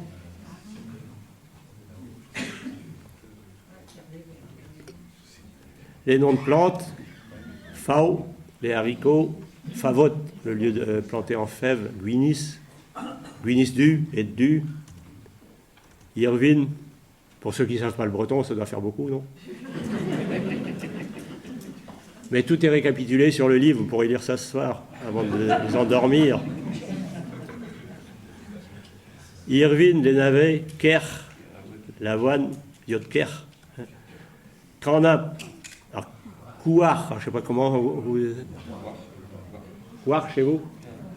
Parce que là, on a des Canabec, et à Plogonec, ils ont encore la rue enfin le village Kerganapé. Donc on peut s'allonger et dormir. Là. Et à Roscanvel, par contre, ils ont un groupe de musique bretonne qui est très connu, qui s'appelle Can Arbiscoul. Ouais, vous la connaissez. Can Arbiscoul, c'est cannabis cool. Hein. Donc cannabis vient de canap. Hein, parce qu'arbiscoul, autrement, c'est la chenille, donc c'est pas arbiscoulen, quoi, enfin biscoul. Hein. À Linec. Ouais, Rouillissoir, on doit avoir un Nogel. Panès, alors ça c'est revenu à la mode, les panais, c'est très très très sain, et là, sur les anciens, quand on recherche là en 1830 et tout ça, alors là il y avait Liors Arpanese, il y avait les gens se nourrissaient bien, enfin sainement, mais il n'y avait pas grand chose à manger peut-être, il y avait du Yodker, et puis mais bon, c'était comment la culture autour de la maison. Raden, Ségal. Vous avez ici un Ségal? Green Ségal. C'est où ça? Ah oui. Drez, Andrézek, Drain, Andreinek, Yel et Potre. Chapeled, j'ai mis ça parce que j'ai trouvé un tel gruc, l'herbarisome, je ne sais pas si vous savez ce que c'est. Et c'était marqué 6 poulettes, quelque chose comme ça sur le cadastre. Donc c'est d'ailleurs que sur le cadastre, après, vous avez les noms souvent sont écrits à la française, et enfin comme la personne qui les a écrites a entendu. Donc, et si on remonte là, bon, pour le cadastre, enfin pour tous ces documents-là, c'était 1810, 1830, mais ce sont des noms qui datent d'avant la...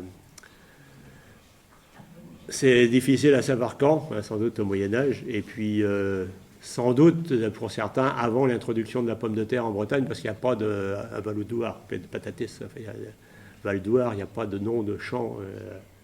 Alors, la pomme de terre a été introduite. Ah. Mais non.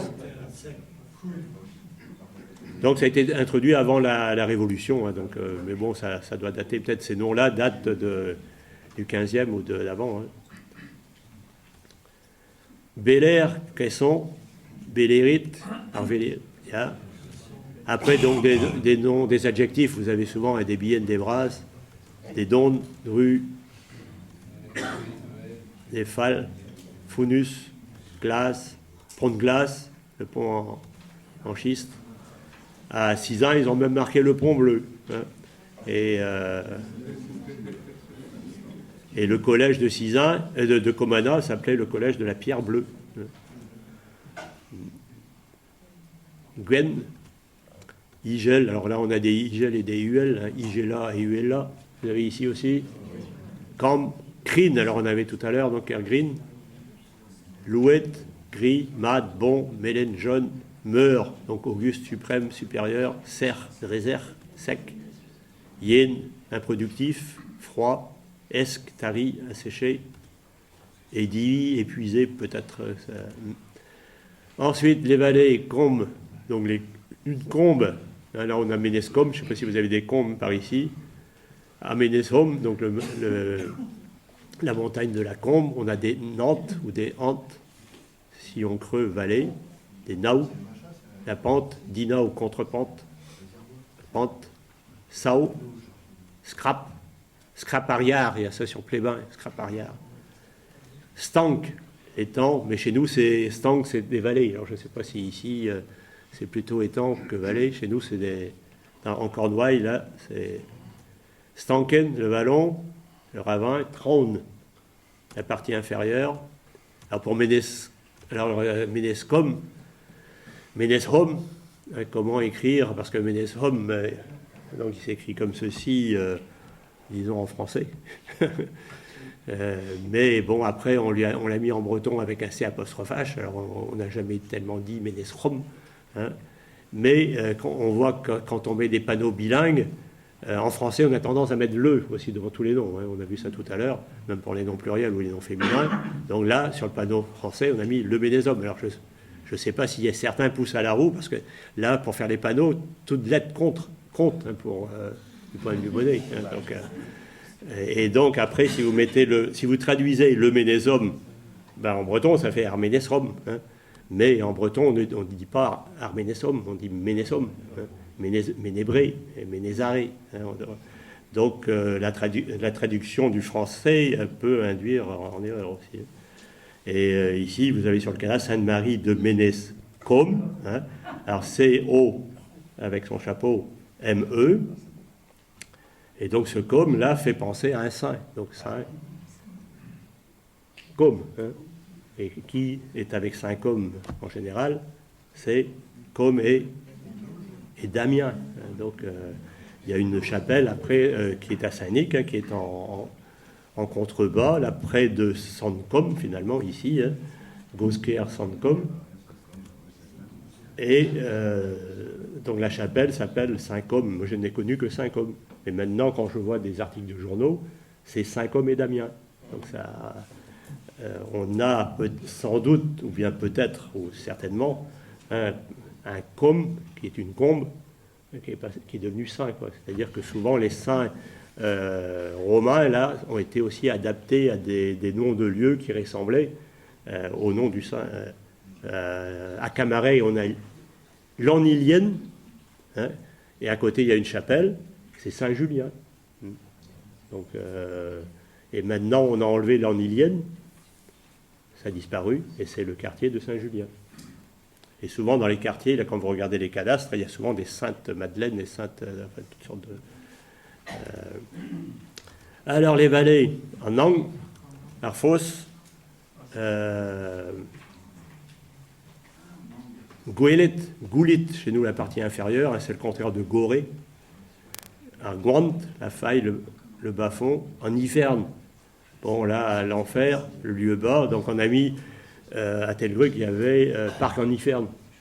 Alors, les gens ont demandé de traduire dessous en français. Alors, donc, si on avait mis parc en Iferne, il n'y aurait pas eu de problème. Hein. Mais donc, après, on a mis dessous donc, le champ de l'enfer. Mais bon, certains habitent bien les rues du cimetière. Hein, donc, et ici, Iferne, en réalité, ça veut dire les parties... basse, hein, c'est du latin, ça, non, si on recherche bien. Souvent, oui, donc ici, Is, hein, comme la ville d'Is, en dessous. Camboul. Chez nous, on a ça, des Camboul, près de la... à Rogne. Hein. Arstrad, la large vallée. Antoul, bon, ça va. Andouar, Grouan, le gravier, donc à Gouranec, on a un village qui s'appelle Gouranec, quelque part dans le Léon. Ouarn, le fer, Tire, la terre, Tyrienne, terrain sec, riche, 13, étendue de sable, plage, Maintenant, on met souvent 13 N, mais bon, chez nous, on dit peine 13, ou bien ici, il y a des 13. Trach. Ah oui, c'est pour ça qu'on a mis les ZH. Sable. Et même à Dinéol, c'est devenu Chap. C-H-A-P. Sablec, Andour, en Andon, la source. En Avon, en Aven, la rivière. En Aon, Ster-Aon, l'Aulne. Andour, tout le monde, ça va. Andouric, le petit ruisseau. Arfenten, là, il y a un Feutenio. Non, Carnac. Fétenio. Ici, c'est Fétan. Boisse, le cours d'eau. Caen, le canal, le Val. Chez nous, on a le Ahaun. Carnol, le Chenal. Le canal de Moulins. Boisse, Rouer, à Carnac, on a la rue du Rouer. Rouer. La rue du Rouer, mais bon, on écrit à la mode française. Quoi. Ah bon? La rue du Rouer, la gazo, rue Bistré, le Rouer, la Loire. Ah, ya, d'accord. Il faut savoir. Eh ben, heureusement que certains ont fait des recherches. Arster, la rivière. Arstivel, ça vous connaissez. Carnac, alors j'ai trouvé ça Fétagno. Alors après, qu'est-ce que j'ai trouvé? Le Magno, on en a parlé tout à l'heure, pas de réponse. Keror, c'est le cochon. Et ici, il y avait celui-ci. Alors, est-ce que vous pouvez lire?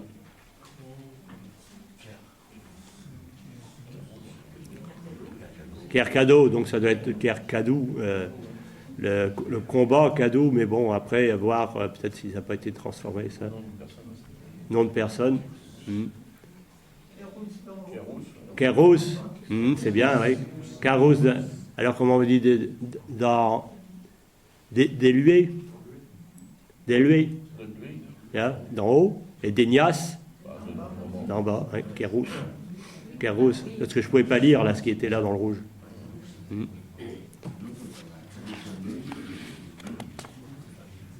Kéros d'élué, Kéros d'Enias, d'Enias. Communen, donc ça, c'est un commun. La grande métairie, Kerloquet. Ah, ja. Alors Quand est-ce qu'on a commencé à mettre des noms en français?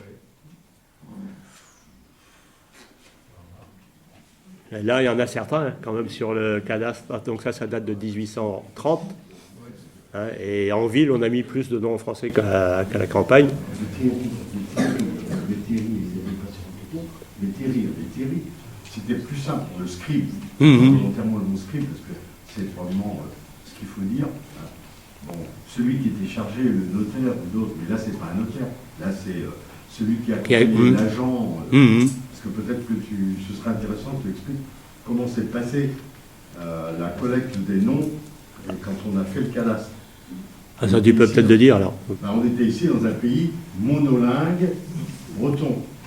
Or, celui qui accompagnait pour écrire n'était pas toujours un bretonnant. Si c'était un, il n'était pas nécessairement au courant des variétés, de l'huile, de l'aigle, du clé, cleu, etc. Et donc il disait, oh bon, c'est comme ça quoi. C'est ça qu'on va écrire. Il y a un exemple, je ne sais pas si c'est vrai, mais j'ai souvent entendu cet exemple-là, le nom de famille Le Baillon. Bon, on le trouve surtout dans le pays d'Auray ici.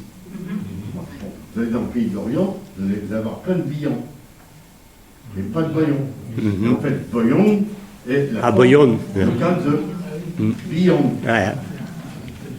Et on prête à l'abbé Le Bayon, qui était né donc à la fin du 19e siècle, dans les années 1870. Là, l'histoire suivante, il disait que de tradition familiale, à Crac, donc il s'appelait Bayon. Et après la Révolution, certains de ses ancêtres sont venus se fixer à Auray et ils ont déclaré la naissance à la mairie. Et évidemment, le père a déclaré la naissance en breton forcément. Puis travailler avant, voyons. Voilà. Le secrétaire, le secrétaire aurait dit, c'est quoi ça? Et quelqu'un lui a dit, ah ben c'est comme Bayonne. En vrai, pas vrai, mais ça montre bien quand même. Ah oui, et il y a des noms comme en Vétéry, en français, le nom Métairie est passé en breton, en Vétéry. Donc, il n'y a aucune raison de se torturer l'esprit. Il a écrit la grande lettre de Vétéry France. C'est plus facile.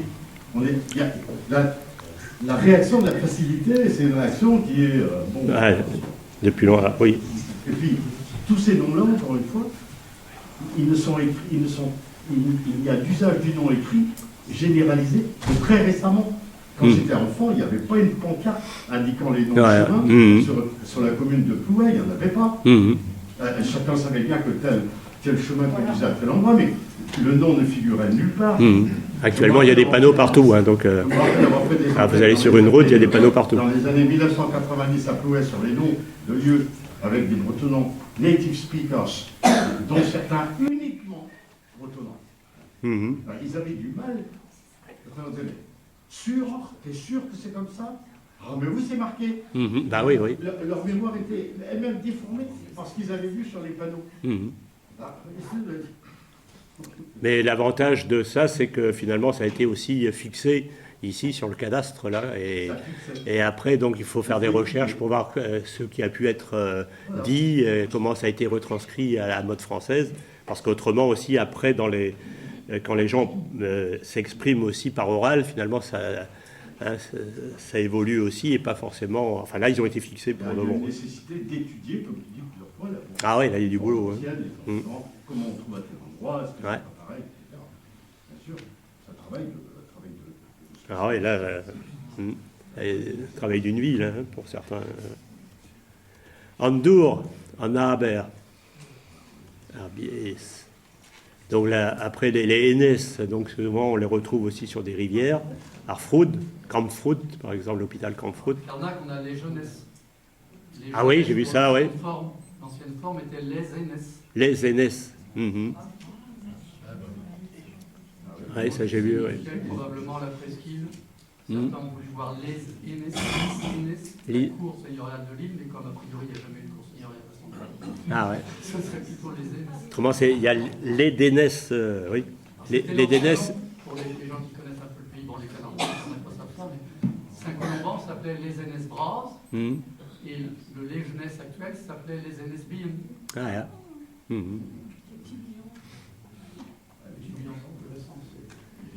Arguer,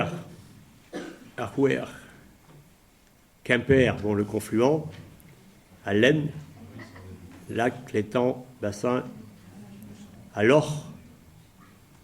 On a des Lors.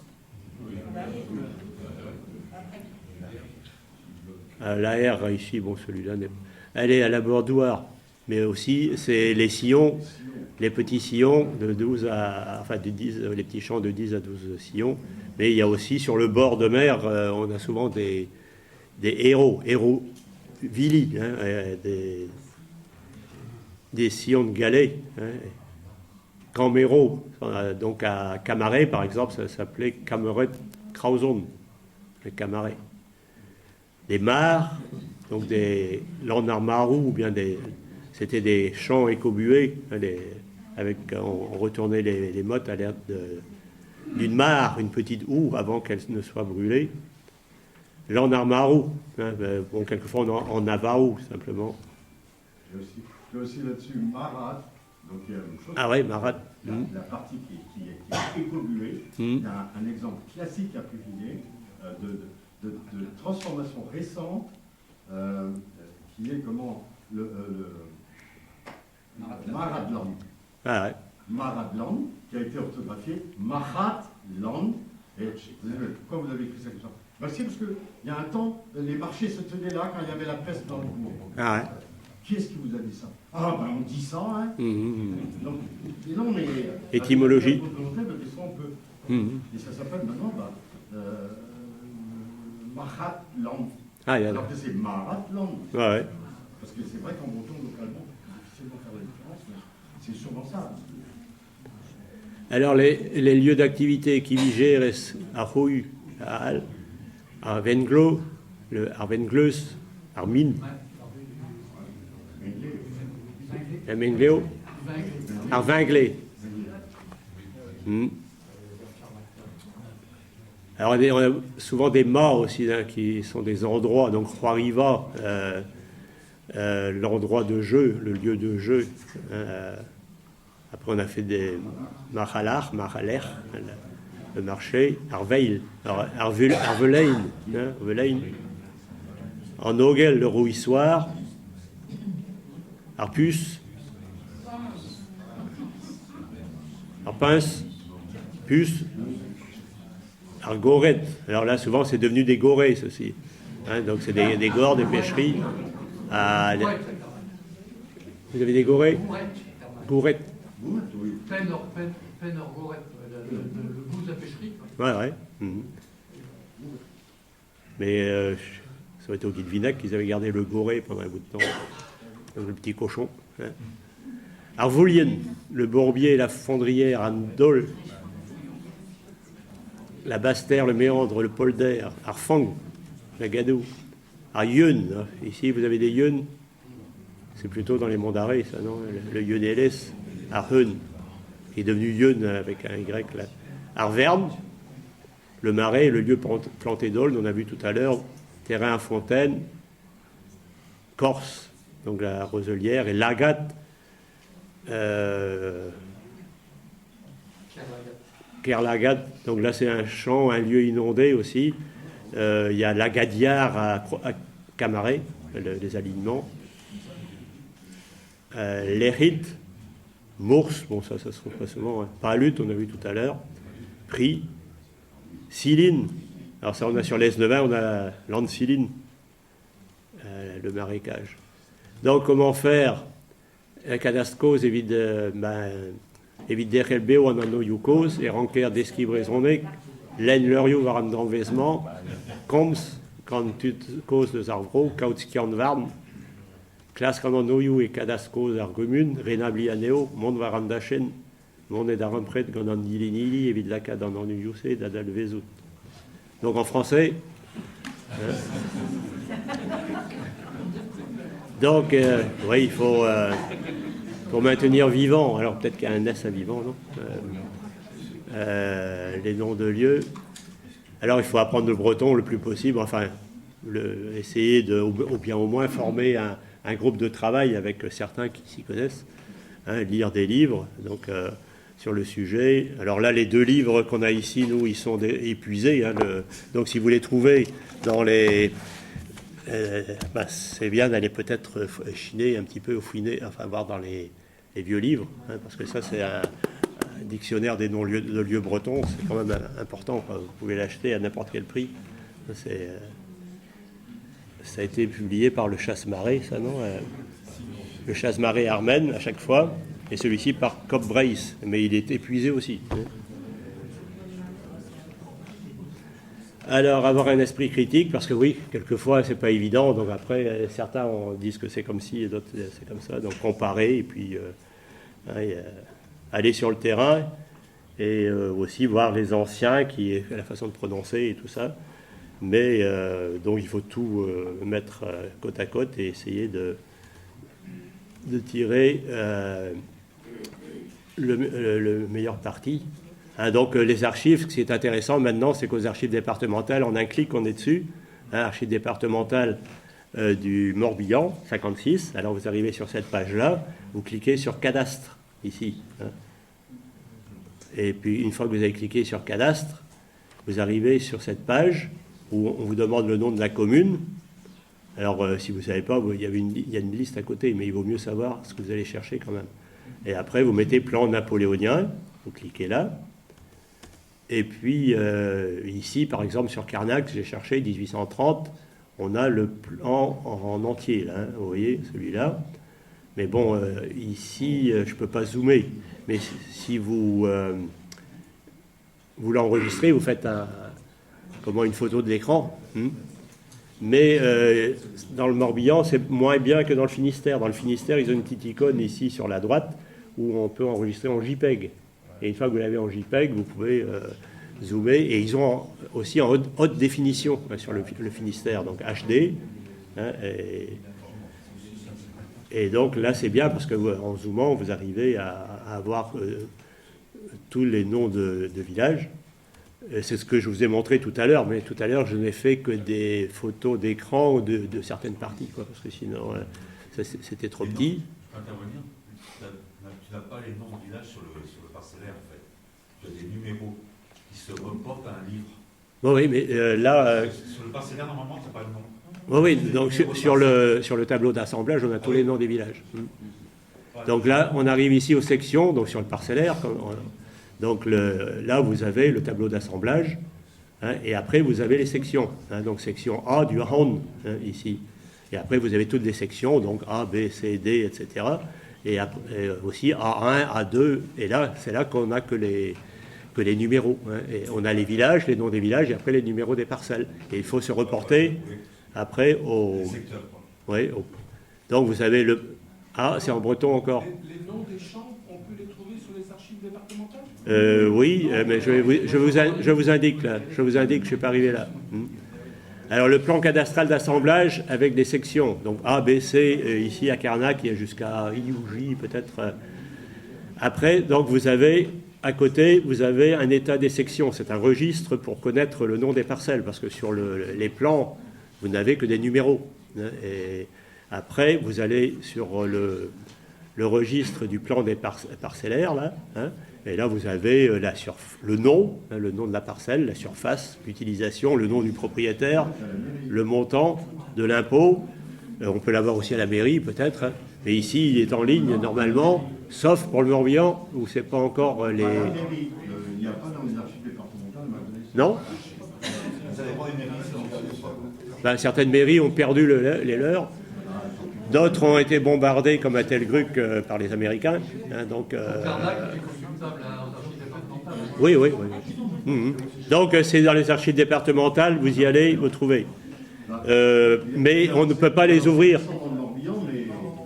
On ne peut pas les ouvrir, là, actuellement. Hein. Il n'y en a pas. Il faut aller à la mairie, négocier souvent. Ah bon? Ah oui, parce qu'on ne demande jamais ça. Donc, les élus sont très nombreux à ne pas savoir que ça existe. Oui, c'est ça, oui. Parce qu'ils pensent qu'il n'y a que le cadastre, le plan de couleur. Le personnel est souvent très réticent. Ah oui, parce que ça fait du boulot en plus. Maintenant en disant, non, vous allez aux archives. Non, désolé, mais on n'a pas ça aux archives. Ah oui, mais alors je ne sais pas si je peux vous donner ça. Alors, ce sont des registres publics. C'est une obligation. Et ensuite, oui, mais on n'a pas de salle où vous mettre. Voilà, on ne peut pas vous surveiller. Et puis, il n'y a pas d'employé qui puisse rester là pour vérifier que vous ne déchirez pas les pages. Voilà. Ah bah, désolé, mais il y a des gens qui ne déchirent pas. Oui, bien sûr. Bon, on continue. On a 1 heure pour terminer ou pas? Une antéroriade, bon, je suis.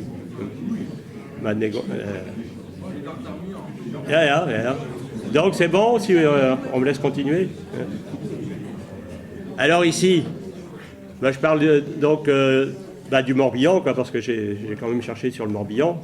Donc là, on a le plan d'assemblage pour Carnac. Après, on a les différents secteurs. Et on a, par contre, on ne peut pas ouvrir les registres. Hein. Ça, c'est pas fait. Dans le Finistère, on peut ouvrir les registres. C'est-à-dire on peut avoir l'état des sections, et après on a également la matrice cadastrale pour savoir qui était propriétaire des terrains, hein, par ordre alphabétique, et vous avez des numéros dans une case, et puis il y a une relation entre les numéros de la matrice et puis de l'état des sections. À Telgruc, nous, ce qu'on a fait, parce que j'avais des dames d'un certain âge avec moi, mais qui ont maintenant mon âge, ou qui avaient à l'époque mon âge de maintenant, hein, donc ils n'étaient pas si âgés que ça quand même, et qui ont travaillé pendant 20 ans là-dessus, et on avait donc on avait le registre à la mairie. Donc pour ne pas aller à Quimper, parce qu'il fallait aller autrement à chaque fois aux archives, consulter tous ces dossiers-là, et ça fait du chemin. Et donc on n'avait que la matrice cadastrale. Donc ils ont dû prendre à l'envers, si vous voulez, ils ont pris les noms des champs en mettant sur des listes des numéros, donc section A, 1, 2, 3, 4, 5 jusqu'à 1000, et après section A2, pareil. Donc on a fait ça dans ce sens-là. Mais maintenant c'est plus facile dans le Finistère parce qu'on peut arriver à à ouvrir l'état des sections. Donc, section A, et après, vous avez un livre qui défile. Vous allez de 10 pages en 10 pages, ou de page en page, comme vous voulez. Ici, donc j'ai pris, comme j'étais à Saint-Cadou vendredi dernier, donc on a fait ça sur Saint-Cadou pour vous montrer, par exemple, à Kergudon, le village aux Palombes. Là, vous avez des numéros. Donc, et on a bien le cadastre est propre, finalement, c'est très très bien présenté. Ça, on a l'avantage. Et là, vous avez l'église. Donc, chaque état de section, donc on a ça pour le Finistère. La section G, par exemple, vous avez le tableau indicatif des propriétaires, des propriétés foncières et de leur contenance. Donc là, on clique ici, page par page, on clique ici, 10 pages par 10 pages. Et là, vous avez les sections, sans doute G jusqu'à... Enfin, il y a plusieurs sections dans le même registre. Donc, par exemple, section G1, donc là, vous arrivez, Kergudon, et vous avez le nom de du champ, Arclos, et puis à côté, vous avez à qui elle appartient, et comme ça appartient à la fabrique de Saint-Cadou, ici, vous avez Prades en Illich, par exemple, et puis vous avez à côté ce que c'est, un cimetière, église, qu'est-ce qu'ils ont mis ici, je ne peux pas lire, jardin, pré, donc ça, c'est quand même intéressant. Donc tu dis qu'on ne trouve pas ça aux archives. Donc c'est pour ça qu'elles ne sont pas numérisées, parce qu'on est... Ah oui, d'accord. Bon, les matrices cadastrales, donc normalement on les trouve partout. Donc j'étais l'autre jour sur le chemin de Compostelle à l'Arcevaux. Vous connaissez l'Arcevaux, Pays Basque. Et je demande à un paysan là s'il parlait breton. Il parlait breton. Il m'a dit non, je ne parle pas breton. Est-ce que vous parlez basque? Ouais, là tout le monde parle basque, il n'y a pas de problème. Et est-ce que votre champ a un nom? Non. Donc là, je suis allé donc à la mairie, j'étais très bien reçu. Alors tu vois, ça dépend des endroits. Donc très bien reçu à l'Arcevaux. On m'a laissé faire des photos ici, vous avez le nom du propriétaire. Donc ça, c'est l'inverse, quoi. Donc ça, c'est la matrice des propriétaires avec ici, vous avez le C, donc pour la section C, après la parcelle, le numéro, et après border, c'est le nom du champ, pâture, l'aria, par exemple, pâture, arbaria, bordé aldia, etc. Donc borda, donc tous les noms ont des champs partout en France, donc ça c'est quand même un avantage. Les champs ont des noms, tous, que ce soit en basque, en breton ou en béarnais. Et ça, je pense que ça n'a pas été suffisamment traité, parce que là, il y a une mine de noms. Et ça, c'était à l'Atsarbal Breuskali. Alors, ce qu'il faudrait faire, c'est recopier tous ces noms-là, parce que comme il n'y a pas, c'est pas marqué sur les plans, donc ce qu'on avait fait à Telgruc, nous on avait fait des photocopies, enfin cela on était bien vu à la mairie, photocopies de tout le vieux cadastre. Donc on a fait faire des photocopes, et après on a reporté sur la copie du cadastre les noms qu'on a trouvés, nous, par rapport aux sections, au registre des matrices. Et on a réussi à délimiter, si vous voyez ici, vous voyez, alors je ne sais pas si vous pouvez lire, Talarpont par exemple, là il y a près du pont, c'est normal, il y a une rivière, et les deux parcelles qui sont là ont le même nom. Donc on peut dire qu'autrefois les parcelles étaient plus importantes, et après elles ont dû être partagées en plusieurs héritiers.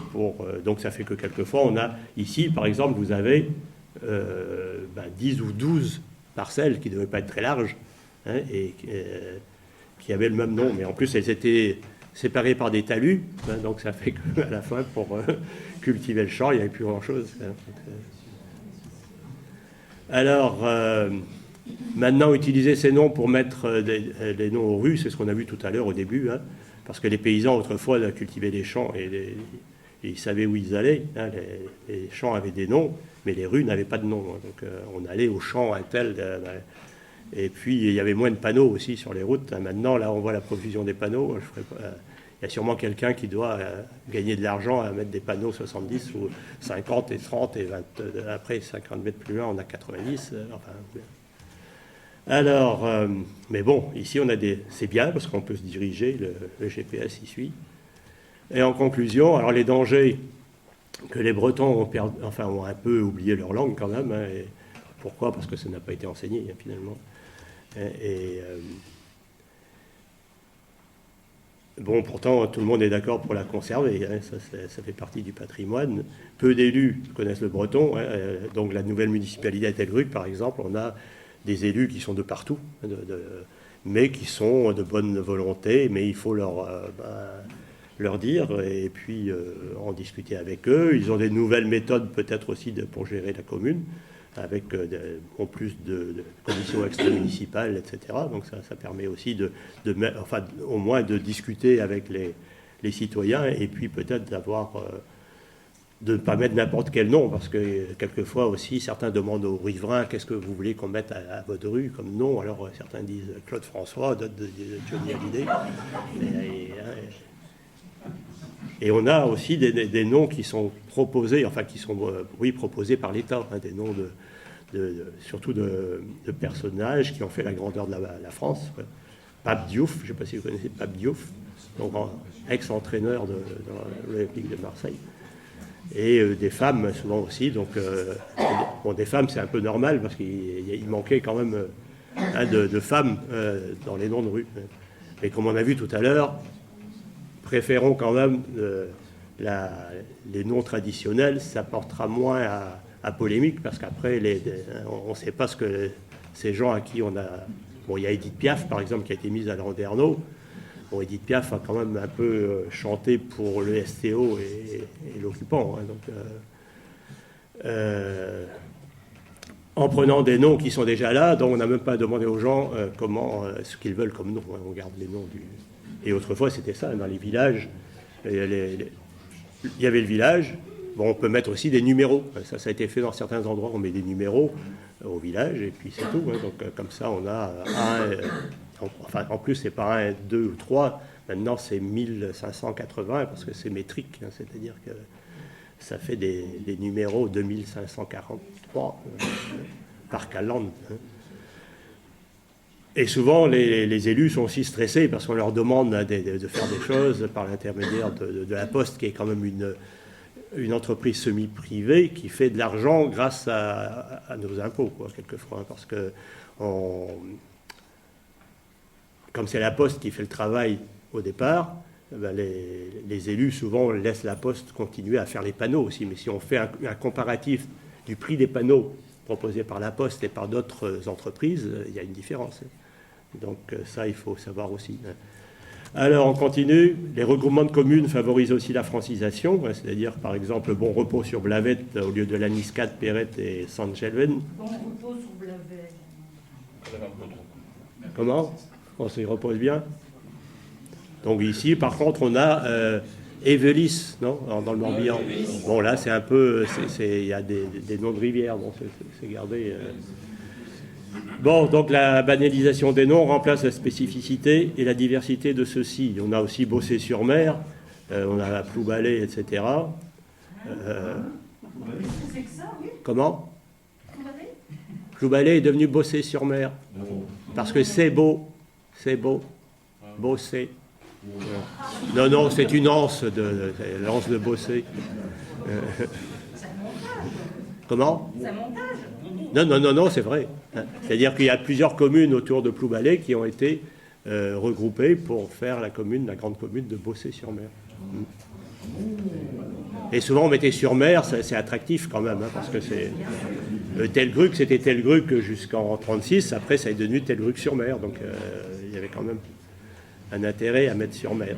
Alors là, on a des progrès quand même. Il y a la conférence territoriale concernant la langue bretonne qui s'est réunie le 17 octobre 2019, après l'heureuse qu'il y a eu à Telgruc. Vous voyez, donc, elle a recommandé, en s'appuyant sur l'expertise de l'Office public de la langue bretonne, de conserver, préserver et de mettre en valeur le patrimoine toponymique existant et de s'efforcer d'utiliser la langue bretonne et les éléments historiques locaux pour procéder au choix de nouvelles appellations. Donc ça, c'est clair. Et la conférence territoriale regroupe les départements, la région, les communautés de communes, etc. Donc ça sera Évrezonek, mais la région n'a pas le pouvoir de décider, hein, donc de l'autonomie. Donc il y a aussi l'Office public pour la langue bretonne, Office public Évrezonek, donc qui propose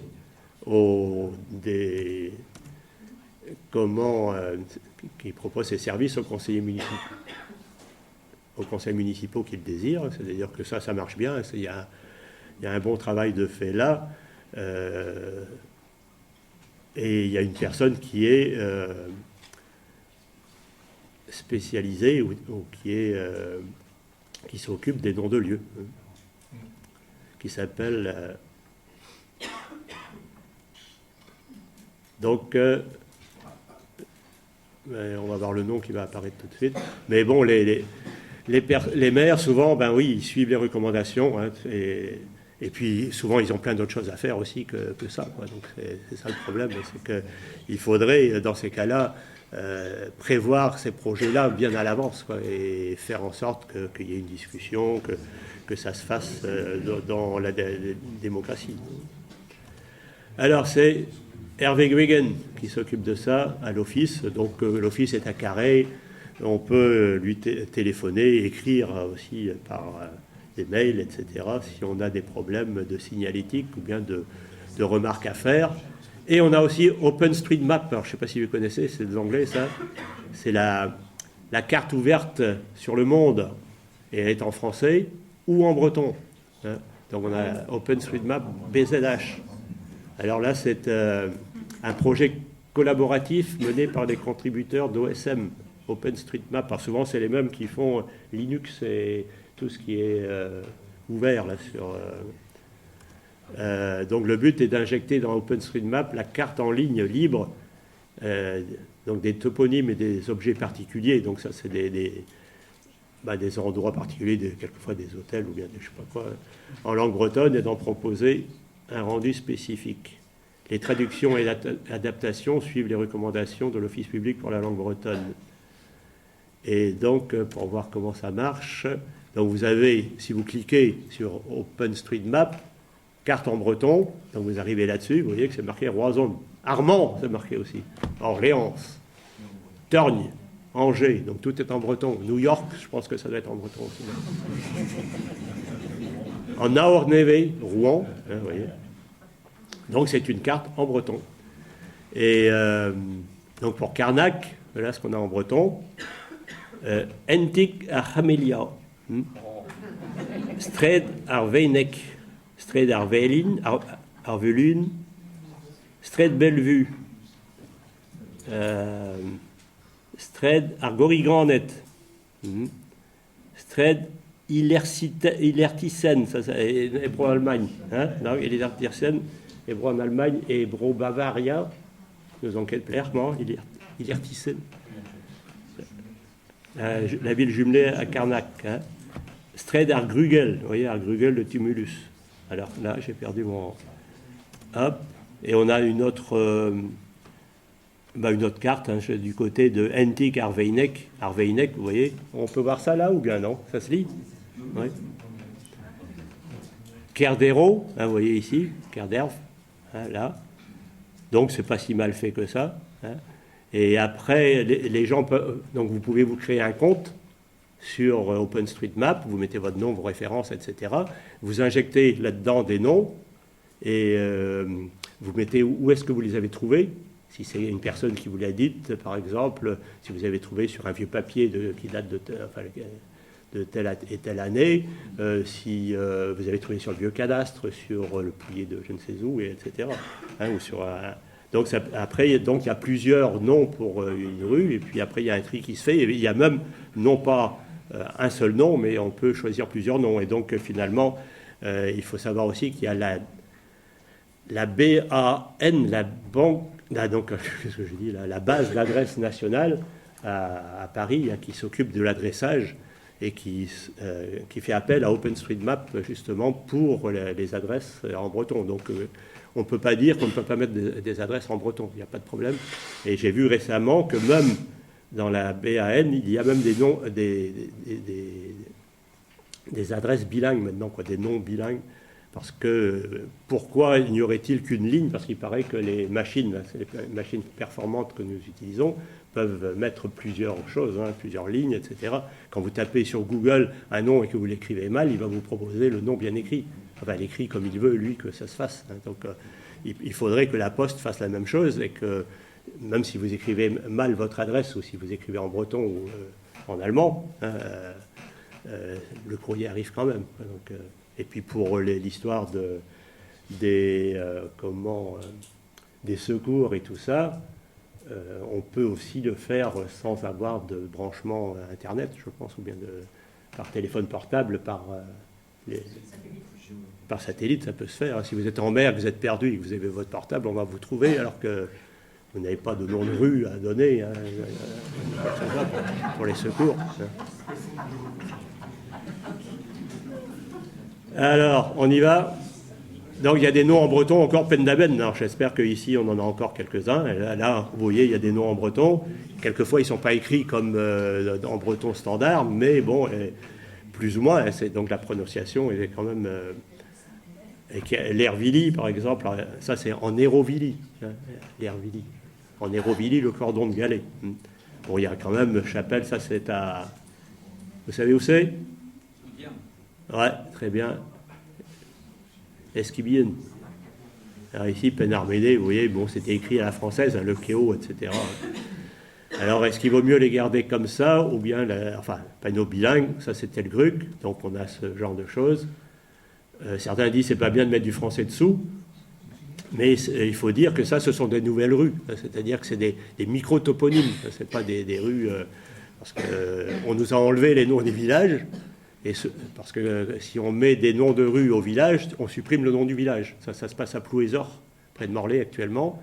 C'est-à-dire que les gens habitent à Telruc, c'est rue de Luzioc. Hein. Par exemple, il y a plein de gens qui habitent rue de Luzioc, mais le village de Luzioc n'existe plus.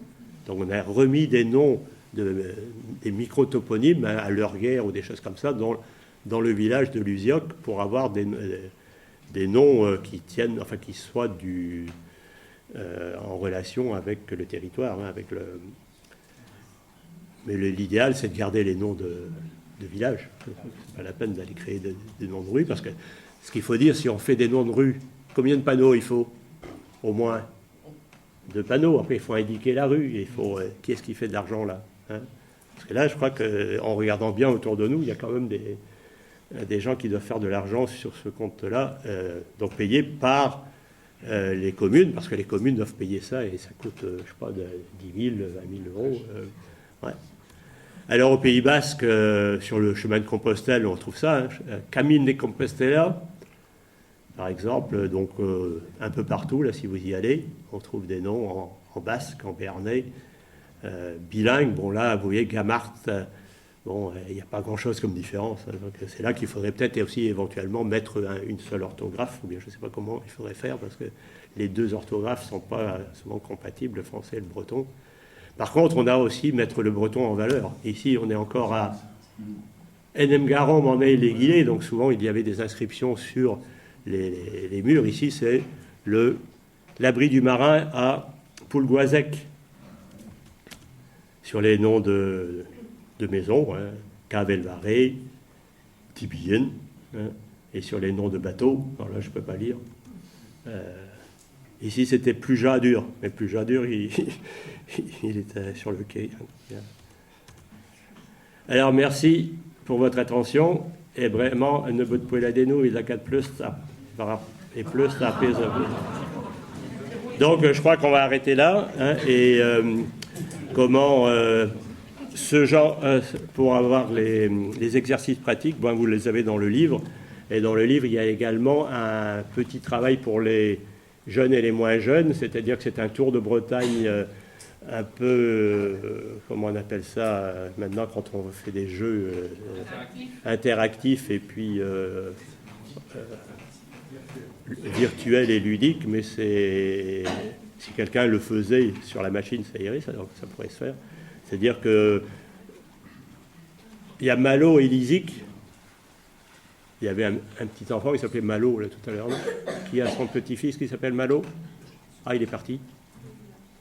et l'ISIC, donc ils font un tour de Bretagne à la recherche de des animaux bretons, quoi, finalement, qui sont sur les panneaux indicateurs. Et la première étape, c'est la poule a perdu son œil. Donc ils recherchent l'œil de la poule. Alors est-ce que c'est à Camaret, etc. Donc il y a plusieurs possibilités. Hein, et puis donc ça permet de se repérer en Bretagne et puis de trouver aussi des noms d'animaux. Donc là, il y a 40 entrées avec 4 fois, à chaque fois, vous avez 4 possibilités. Donc 40 fois 4, ça fait 160 noms de rues avec des animaux. Mais bon, il y en a plus que ça. Hein. Et je suis allé jusqu'à Guérande, Mérionec, Pémélionec. Il y avait à Guérande un endroit avec des mériennes. Avec des mériennes, c'est des petites fourmis. Merci pour tout. Et je ne sais pas si on passe encore aux questions.